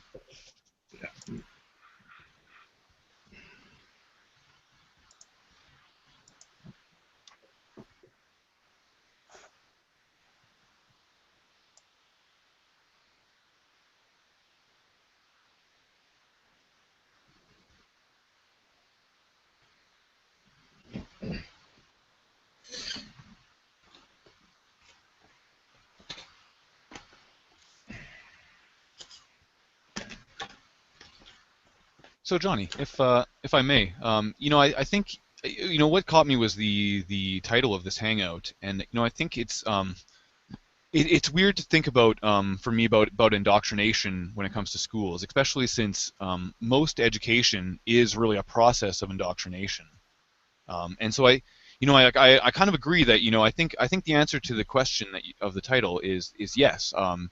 Without the indoctrination process, it would be difficult for someone to come up with the theory of evolution on their own. I think that that requires a really wide view and a lot more information than would maybe just be accessible to individuals on their own. And I think that's it's very typical of schooling. But for me, when I think of that, I have a reaction against it because I was brought up in a private Christian school, and I was taught creationism from a very young age and believed it, right up until I was about 19 or 20. And I think, it took me a while before that level of indoctrination, that belief, could be broken, right? I had to do a lot of research on my own in order to come to my conclusions now. So I feel like I want to push against the title, but I think you're right that evolution isn't something that's really easy to grasp, and that it really requires a lot of work and a lot of background information, and that could be easily taken as indoctrination. Yeah, thank you. I would just say this in that regard. For me, I find fair two options that I would have no problem with if that were the case in the public schools. Number one, either one teach creation and evolution, both of them, give them equal time. That's one option. If that not acceptable, then the other option will be to remove evolution as law from the public schools, and then only later on have it in college, and there you can have, of course, creationists too, because in a college then people can decide when they are already adults, oh, I'm going to go to this college that teaches creationism, or I'm going to go to that college that teaches evolution, and what have you. So I think this is how I would see would be the fairest, which would not cause a civil war erupting. I think that would prevent a civil war from erupting if we were to take one of these two options. Yes, but then if you were to teach both, you would have to teach all creation stories, and there's just not enough time in the school year to learn all creation stories. Okay, I'll address that. The thing is, look, I have not seen yet any other religion push for their creation view as much as the Christians have. Now, let's just assume that they would do that then.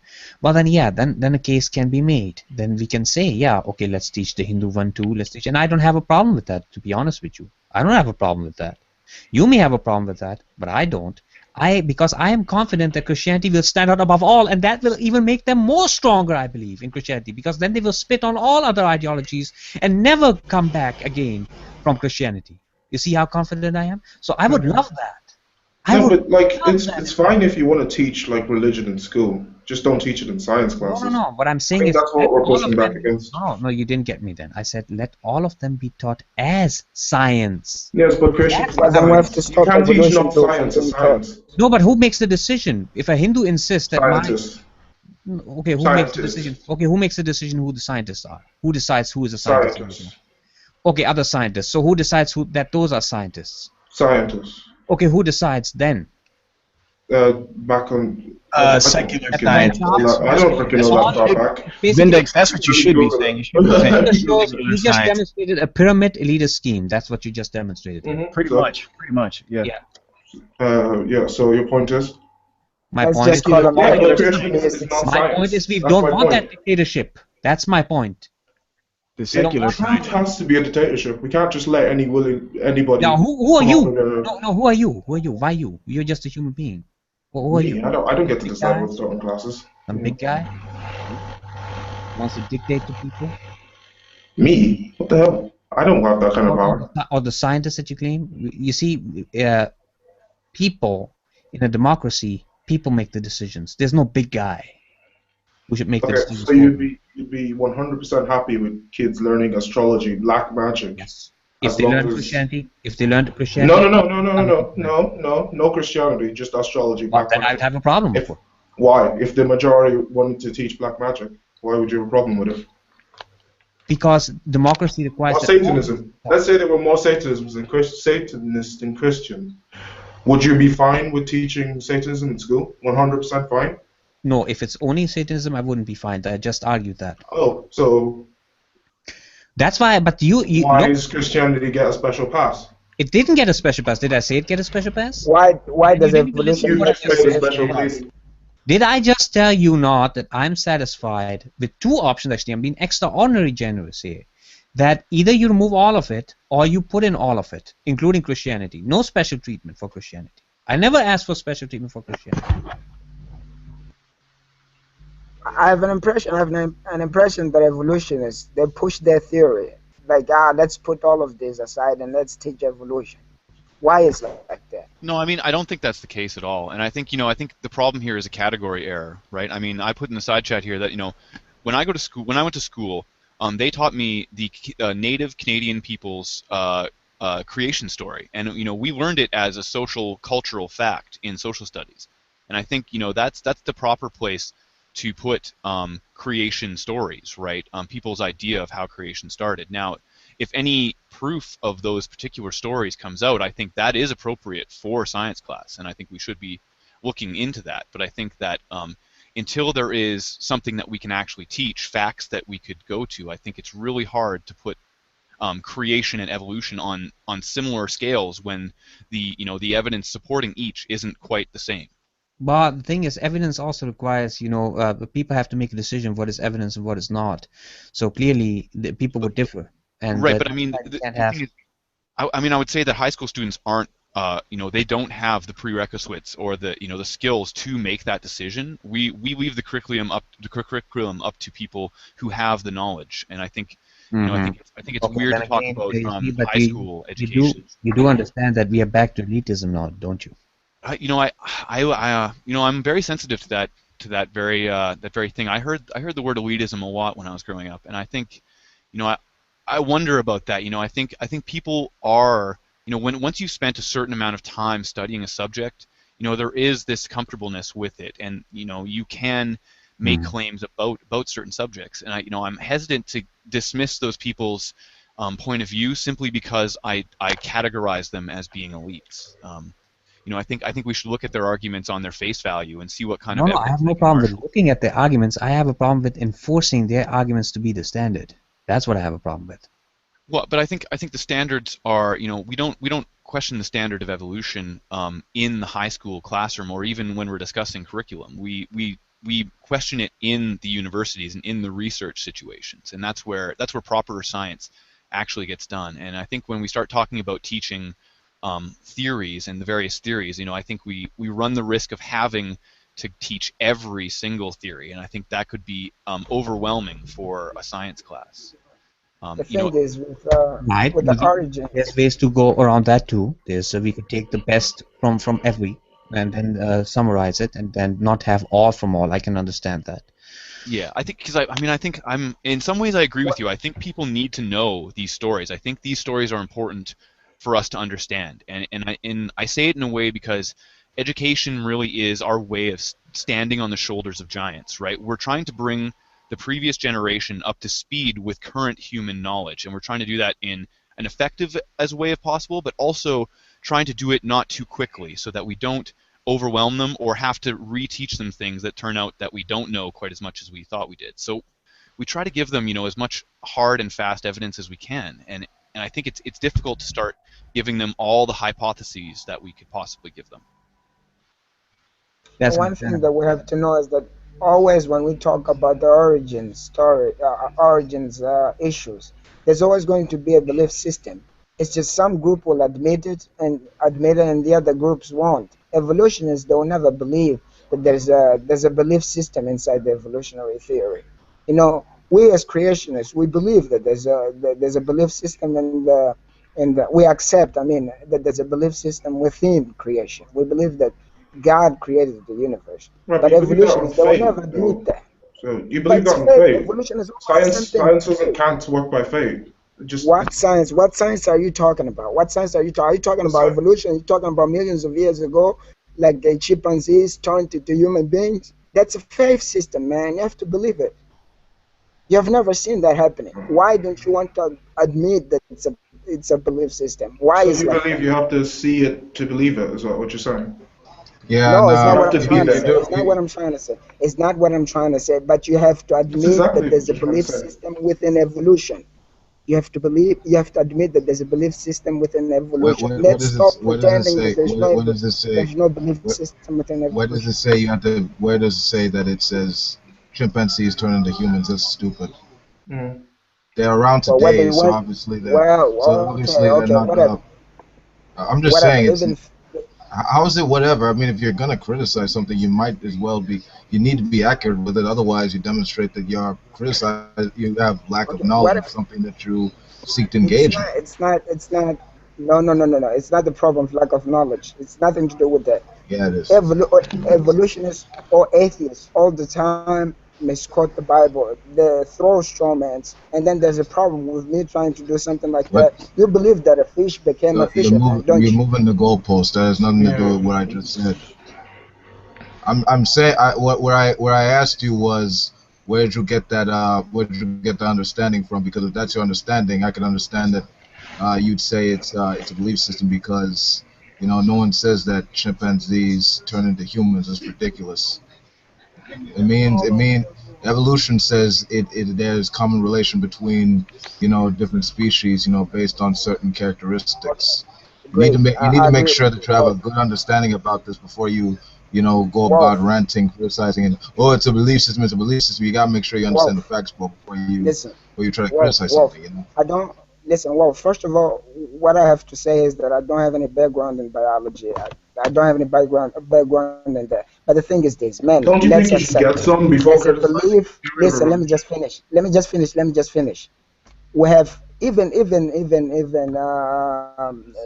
Darwin. He didn't have a background in biology. He was a theologian. But what I want to say is this: that people have to know is that in evolutionary theory, there's a belief system. Let's stop pretending that there's no belief system because there is. Let's just accept it. Period. Uh, You do, keep do you know saying what a that. scientific theory? Do you know what a scientific theory is defined as? Can we establish that, please? Like, because I mean, you reckon, I mean, like a scientific theory. I mean, understanding in science, it is a body of knowledge that explains some aspect of natural phenomena. Evolution is a theory the same way that gravity is a theory, the same way cells are a theory, the No, no, same no, way no, no, no, germs are no, a no, no. theory, That's a the false same way dichotomy. the Wolf. same way no, That's a false actually, How can it be a no, false no, Please, no, it's please, dichotomy? not. to It's try not to a equate, choice.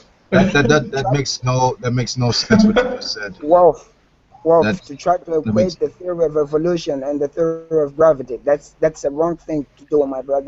Don't do no, that. no. Actually, Don't it's do pretty that. accurate. It's pretty accurate. Yeah. These things. There's a reason why I ask these questions. Clarity actually matters in discussions like this, and it's this. It is the thing. The thing applies when we're talking about the scientific theory, bodies of knowledge that explain aspects of natural phenomena. So when you're talking about these processes that that science seeks to understand, it puts it in theories to better explain it and also refine it if new empirical data comes in that might be beneficial to knowledge about the universe. So that But does matter. Wolf, do you think animals evolved from the earth? From the earth or on the earth? From the earth and on the earth.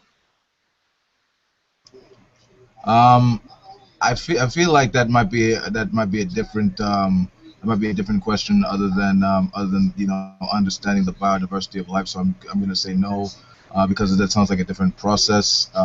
As far as understanding how life works, it evolves on the earth because it's sort of So where operates did life dynamically. come from when it didn't come evolve from the earth? Where did it from other planet or? Okay. See, now that's why I was.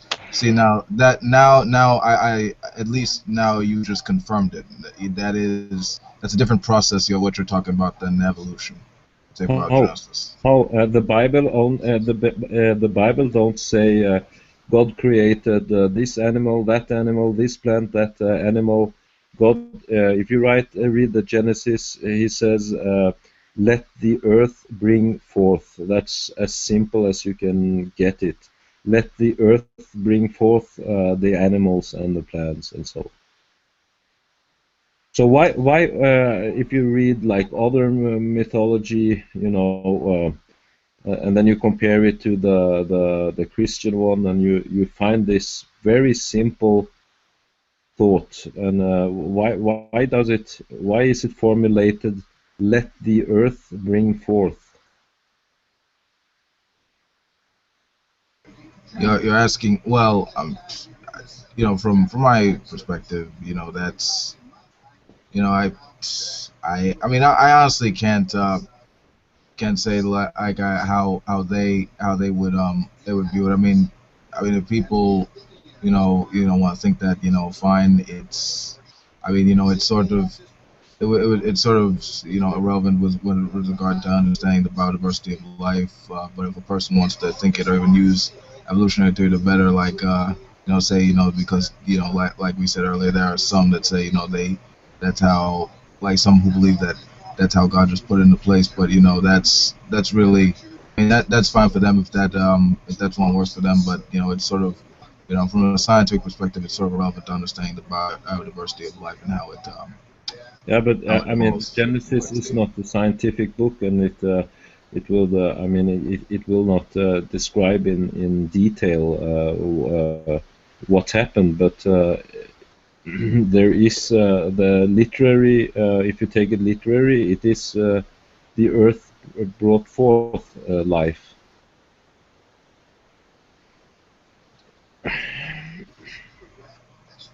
I mean, you know, That's I mean, if that's actually, if you read Genesis, the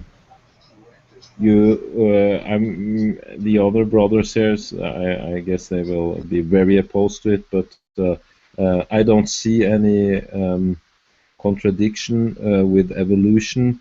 The problem I see is that evolution, the neo-Darwinistic dogma, is simply wrong, and I believe strongly that in perhaps 50 years they will get it more right, and the evidence will point more in the direction of a creator than opposite. That is my. I'm pretty convinced of that. But we are. We know too less about what has happened. But I think in 50 years, I think the science will be pointing, away from this this view of natural. Well, I mean, you know, I mean, like I said, I mean that's fine. That's your view. I mean, and who knows? You know, we could probably learn, you know, a variety of things about the universe and how it developed. But you know, I would just hope that, you know, it would have, you know, the predictive power to explain, you know, the variety of things that we see within the biosphere and the self-replicating process and the rest of the universe. And I think the more knowledge we gain there through science, and I believe in science, of course, I think the more knowledge we gain, the more the pointer will be at some intelligence. We will, of course, not detect God anywhere, but we will see more and more clearly that it is an intelligence behind it. And I'm not talking about intelligent design, I'm talking about more the information nature of all life, and I think it can be a big turn. I mean, a little bit like it has become in cosmology, that you went from eternal existing universe to a Big Bang. Right. Well, you know, only you know, time and more research needs to be done, you know, before anything else. You should, if you are interested, do you know, because it is really a little bit the common knowledge of, I mean, the most held knowledge now of neo-Darwinism is pretty, yeah. It has many some major faults, or not faults, but it's missing some, and I put up a link there. If you have time, watch that. It's another view on. It's not the another. I mean, he builds on a view from a very renowned professor in biology. He's got Darwin Award and so on. But this gives a totally other picture.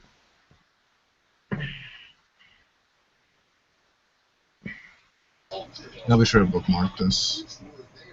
I mean, but like I said, it's popular science, but he's very good communicator. He's a computer engineer. He's a Christian, and he starts with Genesis, so you can jump that and just watch the 30 last minutes.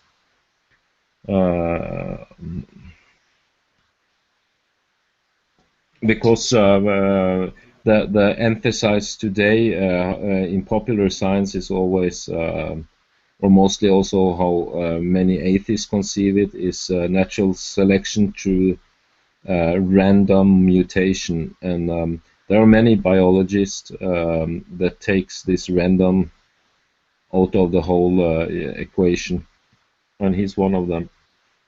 But he's I mean, he just builds his presentation on people like James Shapiro and Barbara Clintock. She's a Nobel Prize winner.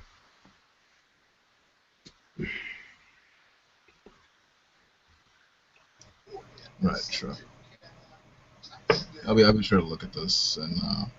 Yeah, it's enjoyable. It seems a little bit not so very scientific, but because he has his lecture at his home for young people, I think. But he's a renowned computer engineer. He has also more serious lectures, but that is his latest one, and he have taken more information into it than usual.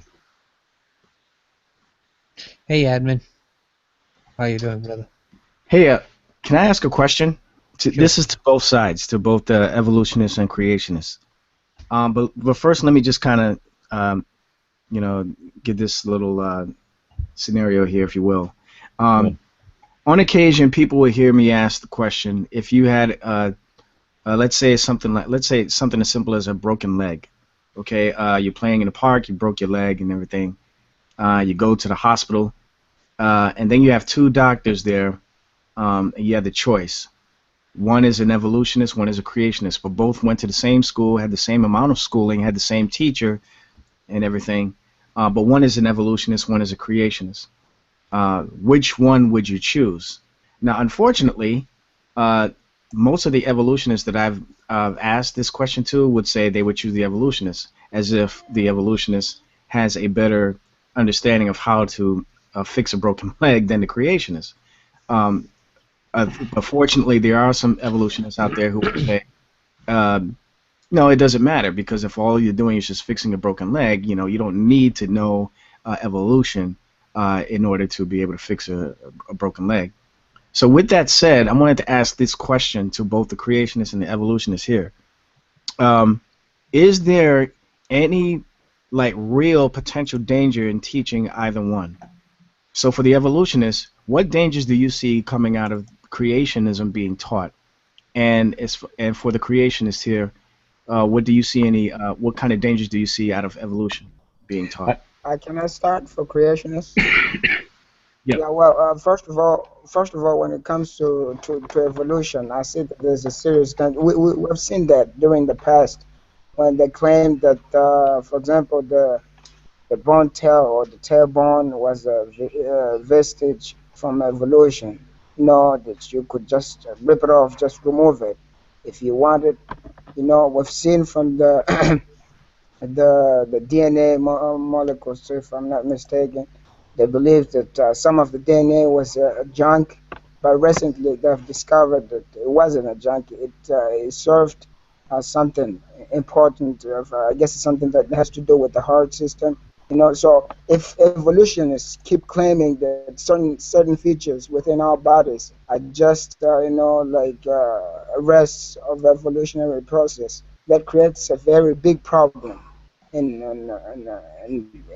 medicine, if you will. So that's a big danger that I see from evolution, and I've been seeing this for a long time now.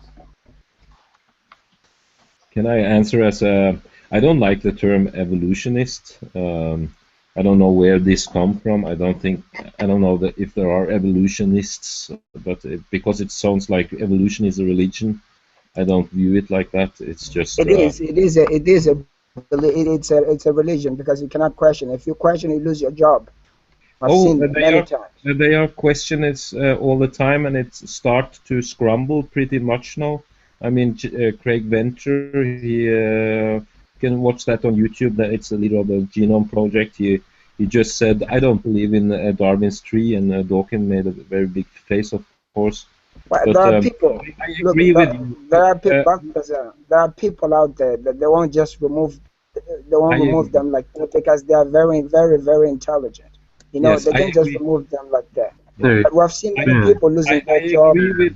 Yeah, I Ben, agree Yes, with. can you answer Can Veckel's question here, please? 'Cause I know Veckel wants to hear both sides of the perspective. yes, yes, Can and I I tried to just answer. I tried yeah. to answer my question. I tried to answer the question. But anyway, go ahead, Balthazar. Sorry. Yeah. No, I just want to comment on you. I agree with you. If I think the danger is if people like, let's say, atheists or if they take this as a proof of there is no God. I understand what you mean, and I think very many does it, and it's a major reason why people don't believe in God today is because they think they have something to that disproves God, and that is evolutionary theory. I agree with that. However, I think as a creationist, no, I think the danger is if, first of all, if you are a young Earth creationist, I think that is extreme damaging to Christianity because you can have your view about evolution. You don't have to believe in evolutionary theory. I mean, it's actually too young, and there is so many open questions. But if you go with the combination with young Earth, you go against all hard science. You go against the speed of light. You go against the relative theory. You go against the technology that makes your mobile phone function. You go against.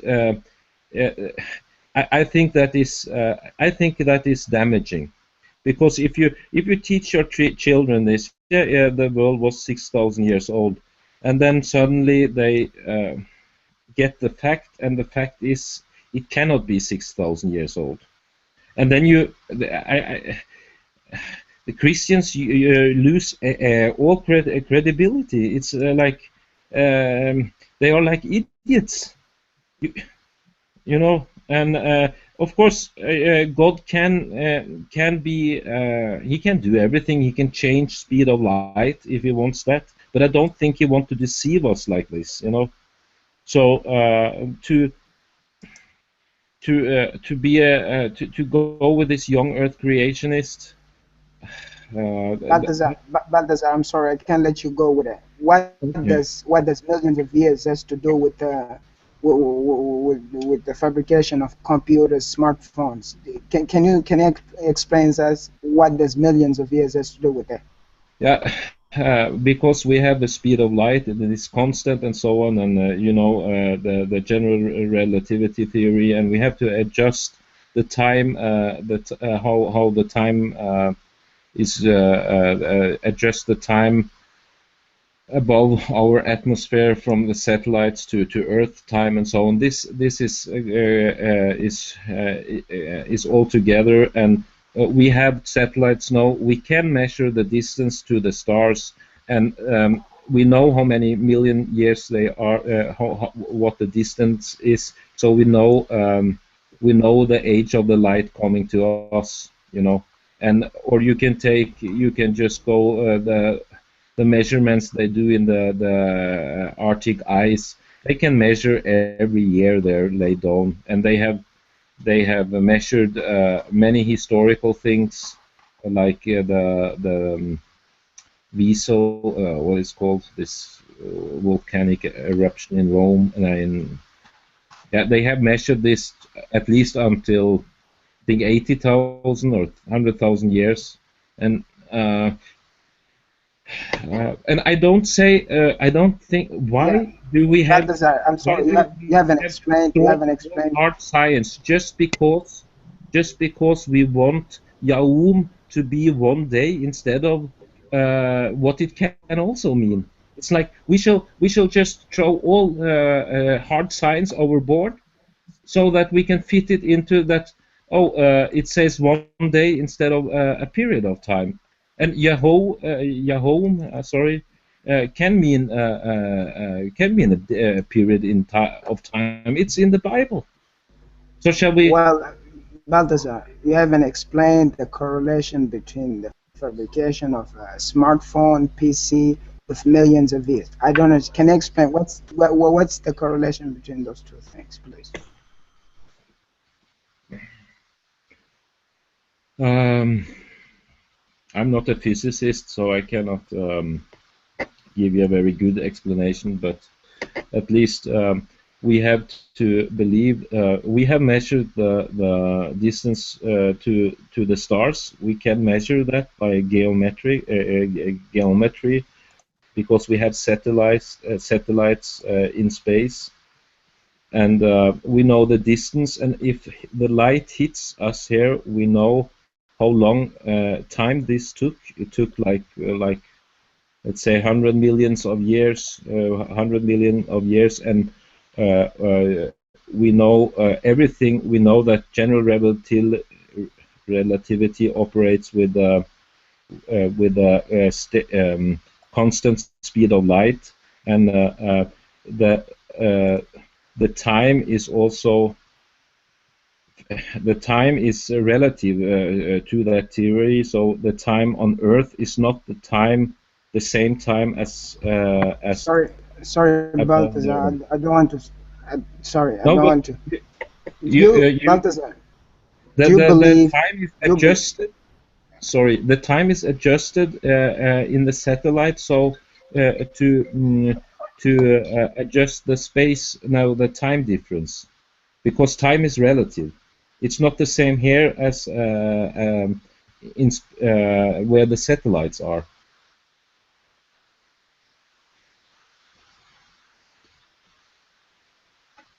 What does any of this have to do with the doctor? No, I just think my point is one can have a different view of evolution, and when you mix this with a young Earth, I think evolution is in its baby shoes. We don't know so much about it actually, and at least the mechanism behind it. And but we know that the age is more than 6,000 years old, and if you try to tell people or young people that I know that I possess the truth, read the Bible, and I tell you the Earth is 6,000 years old, I think that is very counterproductive. Well, the problem is, again, going back to scenario, why do I need to know that man came from ape in order to fix somebody's broken leg? Why do I need to know that man came from ape in order to build a computer? We don't need that, and I would prefer a Christian. Right. But that's why I'm asking the question. And I don't think I heard the evolutionists say give their take yet about why they believe creationism is dangerous, or can it be dangerous? No, we just got a 20-minute thing about how creationists are stupid. That's all we got out of that. Yeah, that's pretty much what I'm hearing. But well, I hope that wasn't the case. I didn't hear too much of that, but I worry that that's what ends up happening, right? Unfortunately, that is the attitude. If you say the world, if you go why many go with this. That sounds kind of insecure to me. Conspiracy and the 6,000-year-old. It's not strange that people call those people stupid, because we know that the world is not 6,000 years old. Sorry, but Well, you saw what Phony did earlier. I mean, at the moment I even said the name Kent Hovind, the first thing that comes out of his mouth is, "Oh, jailbird Kent Hovind." I mean, don't even forget about the arguments that Kent Hovind presents. He wants to go straight to ad hominem attacks. Talks about how much time he's been in jail. Yeah, real quick, Veckel, do you have mod 2? I don't. Oh, do I? I don't know. But I want to hear the evolutionists. Okay, so the evolutionists here, and Balthazar, I have to disagree with you on the term evolutionists. There are evolutionists. Actually, there are evolutionists in this room. I don't see a problem with labeling people because. Well, labeling people is bad because we don't use those terms. I mean, it's kind of. Well, you wouldn't call us an evolutionist, though. Because that word, no one uses that word except creationists. That's a problem. Yeah. Anyway, from an evolutionist standpoint, what is the danger of teaching creationism?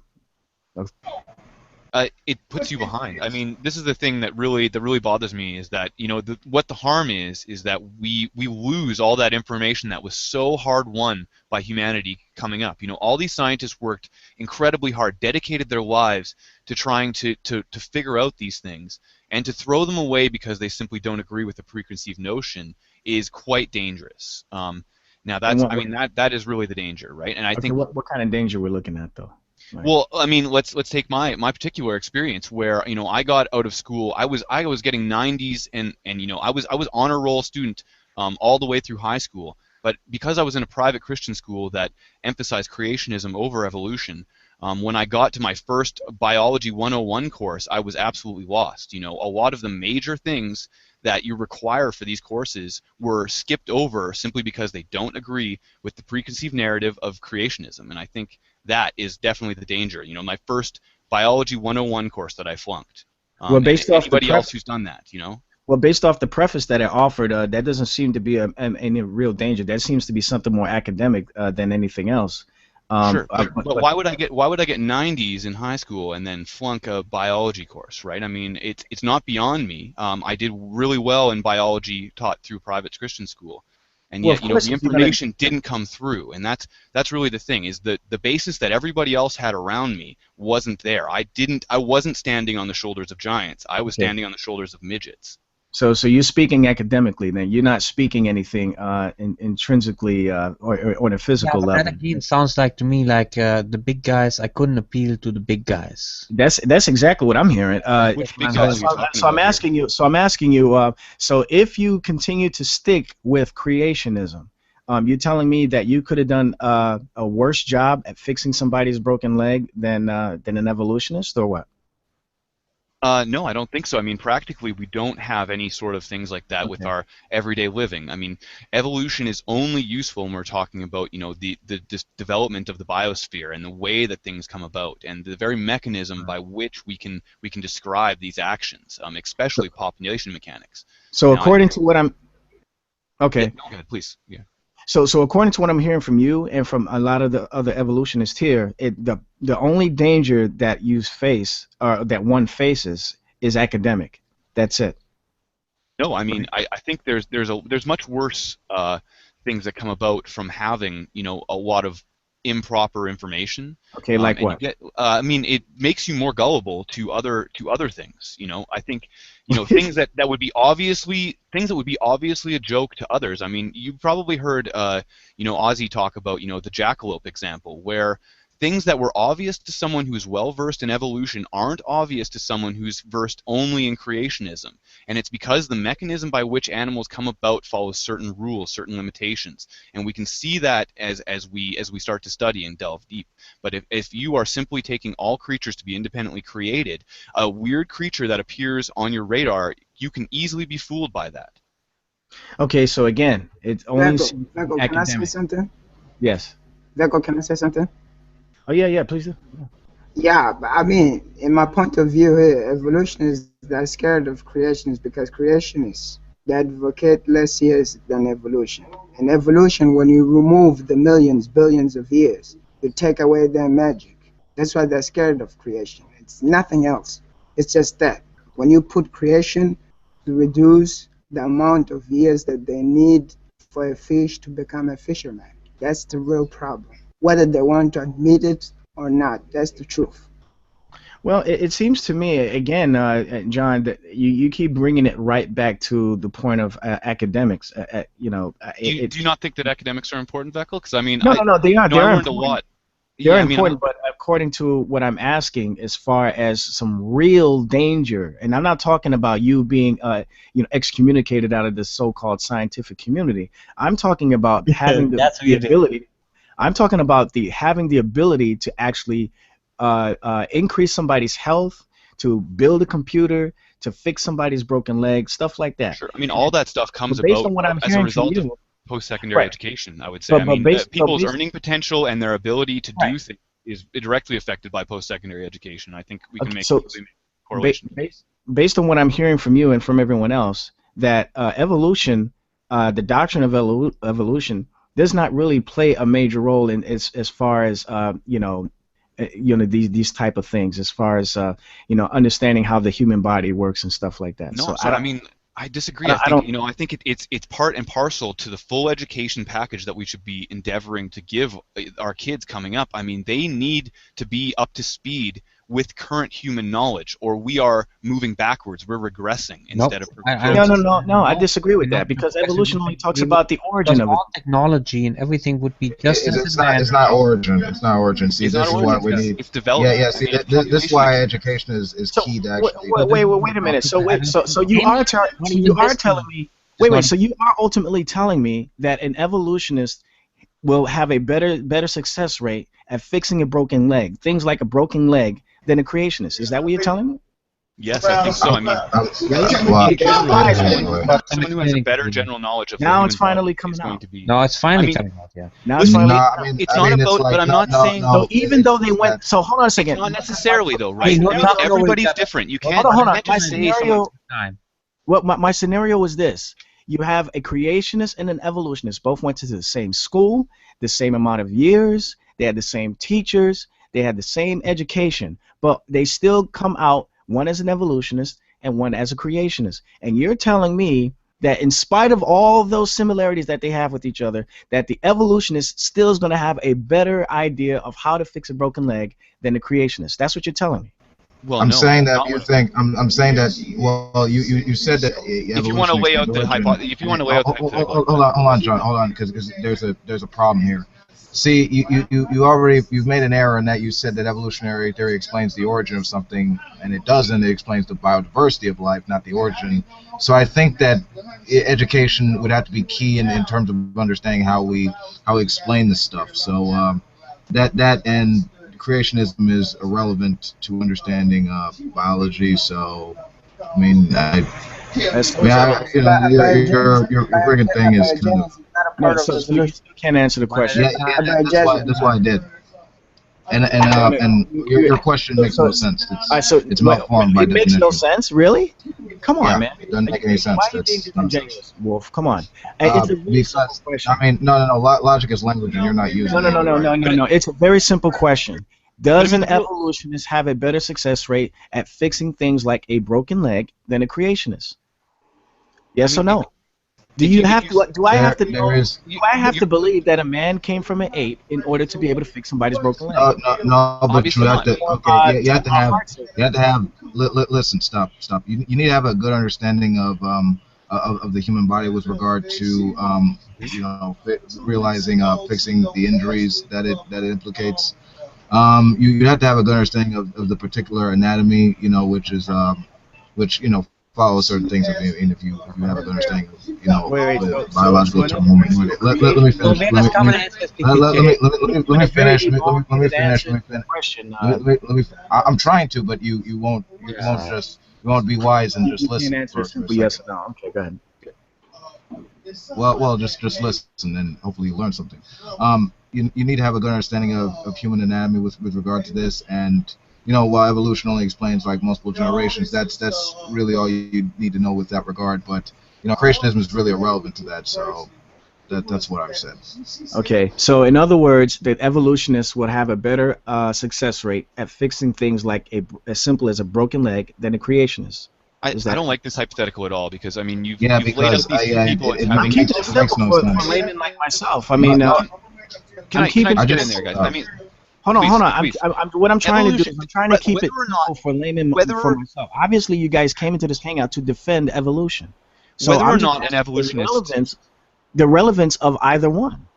I mean, you're just. I mean, it's a little disingenuous to ask the question, because whether or Why? not an evolutionist has specific information that might make him better or worse at fixing a leg is not really what we're talking about. We're talking about general education, and That's all what I'm the talking children, about, though. all the I'm children asking as a in that layman. class are going to need to know the basics of biological diversity in order to do any of the possible But John, careers or not getting secondary it. training that they could possibly choose from. We don't John. limit people in their education simply because it won't have practical value. If we I'm did asking that, everybody who was just going to be a ditch digger would only learn how to pick up a shovel and how to draw a straight line. I'm asking as a layman, okay, and I'm representing the other people out there that don't understand a lot of these scientific terms that everyone in this hangout is using, okay? So I'm saying, again, does an evolutionist have a better success rate at fixing things as simple as a broken leg than a creationist? And so far, all I keep hearing you guys go back to is academia. Right, and Well, let me if see. you're simply Let me saying- add something here before you go on, because I've heard atheists make this claim. Now, I'm done here, Work. man. I got an answer. Cause it works. That's what the atheists always claim. So today it seems to be, if the atheists want to insist that that's not necessarily the case, that means evolution doesn't really work. So if evolution doesn't really work, then how can it be, even according to the atheists, demonstrated to be true? Because if it doesn't work, if it doesn't show anything, then it's just a claim. That's all that it is then. So it is totally, I mean, it's irrational then to get extra baggage onto people, because that will preoccupy their mind with extra baggage when they can focus and do things more efficiently. Johnny, you guys are starting to talk absolute nonsense now, okay? Please. Yeah, I mean, the hypothetical you're laying out there... Don't insult our intelligence, okay?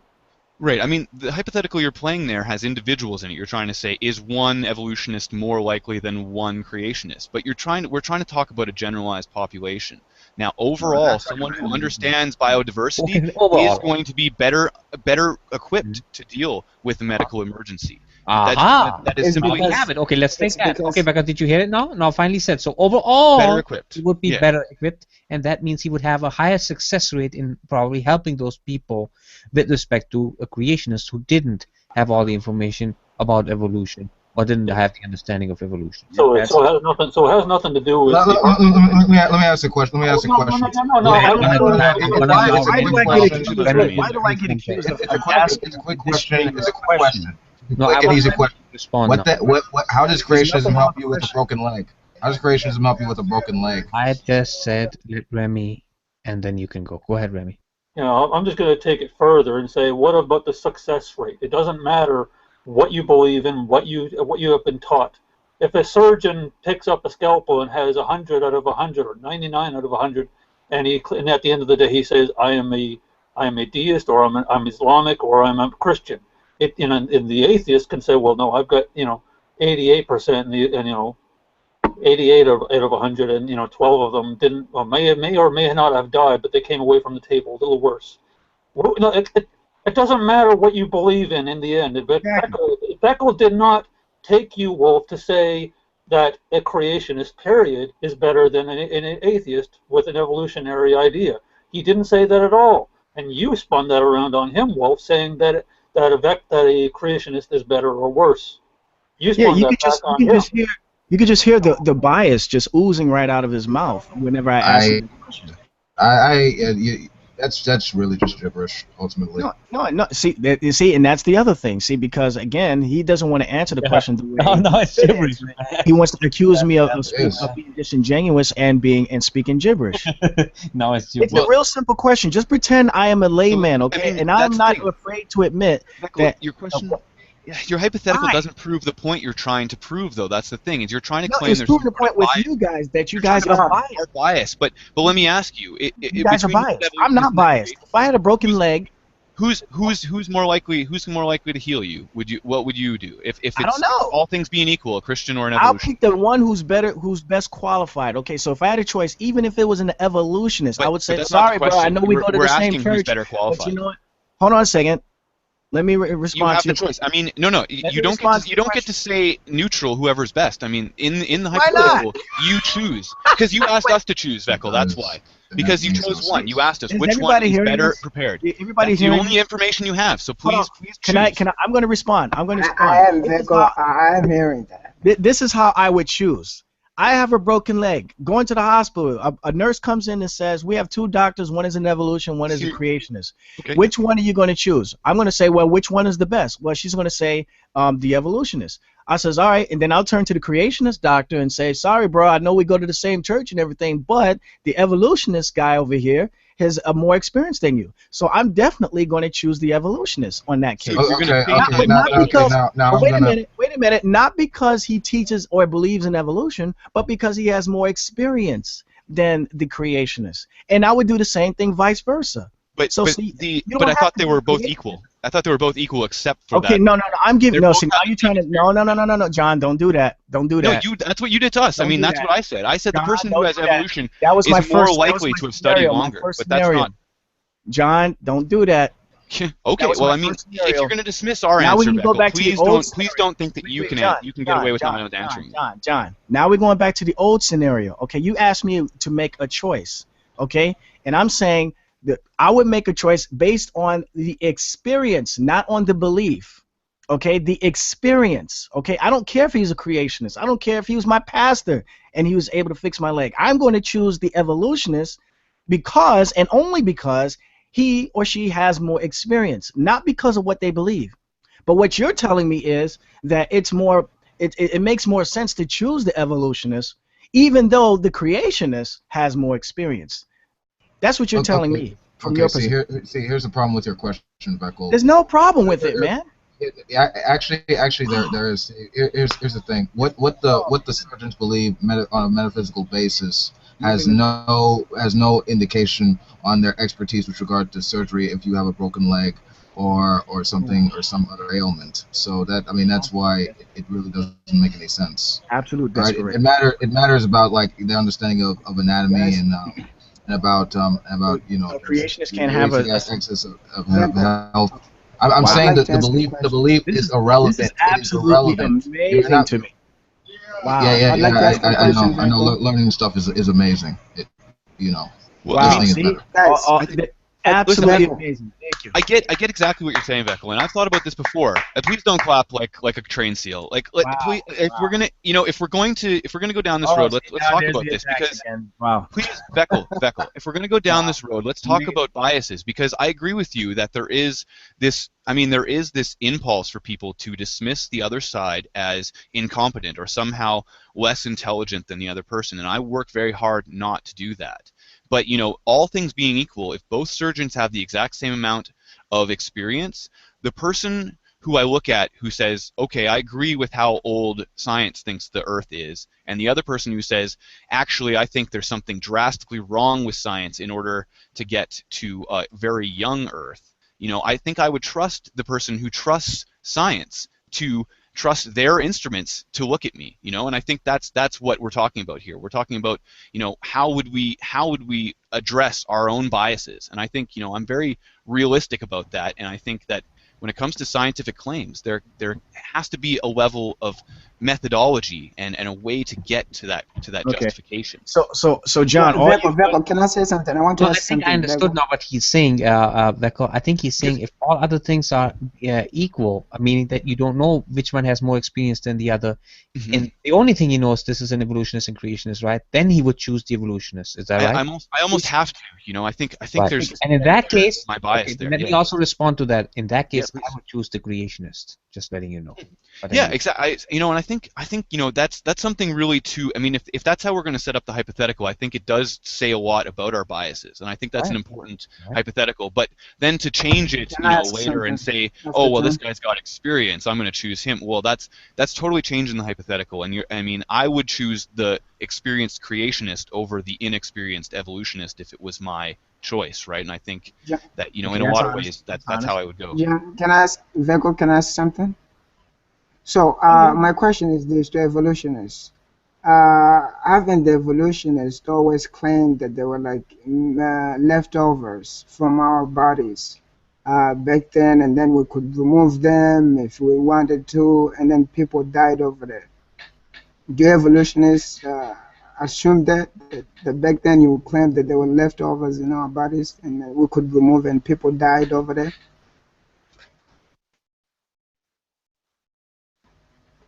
I don't know if my question was understood.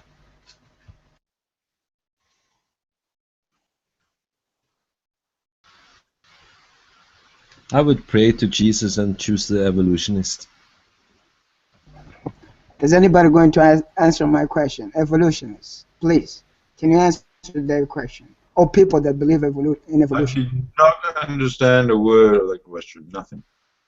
Okay, great. I'm going to repeat again. Back in those days, evolutionists used to claim that we had leftovers in our bodies, and if we wanted, we could remove them. There was no like collateral effects, or like there wouldn't be any problem. Evolutionists claimed that back then people would remove some parts of their body because they thought they were leftovers, and they died because of that. Do you agree with that? Do you know that happened? If it happened, do you agree? You're talking about That's the human. result of evolution. First, it sounds like you're talking about human vestigiality. Yeah, that's exactly toxic. well, that's what I'm talking about. Yes. Sure. I mean, are you referring specifically to junk DNA, or I mean, I think we know now that it's Not very just much junk about DNA. No, Not not just just like junk coccyx, DNA. more solid things like the phenotypical things like coccyx and appendix and other such stuff. Yeah, appendix. Yeah, appendix. Yeah, I mean, vestigial organs can have purposes. It's when we talk about vestigial, we simply mean they don't have the same purpose. The original purpose, or maybe operating in a reduced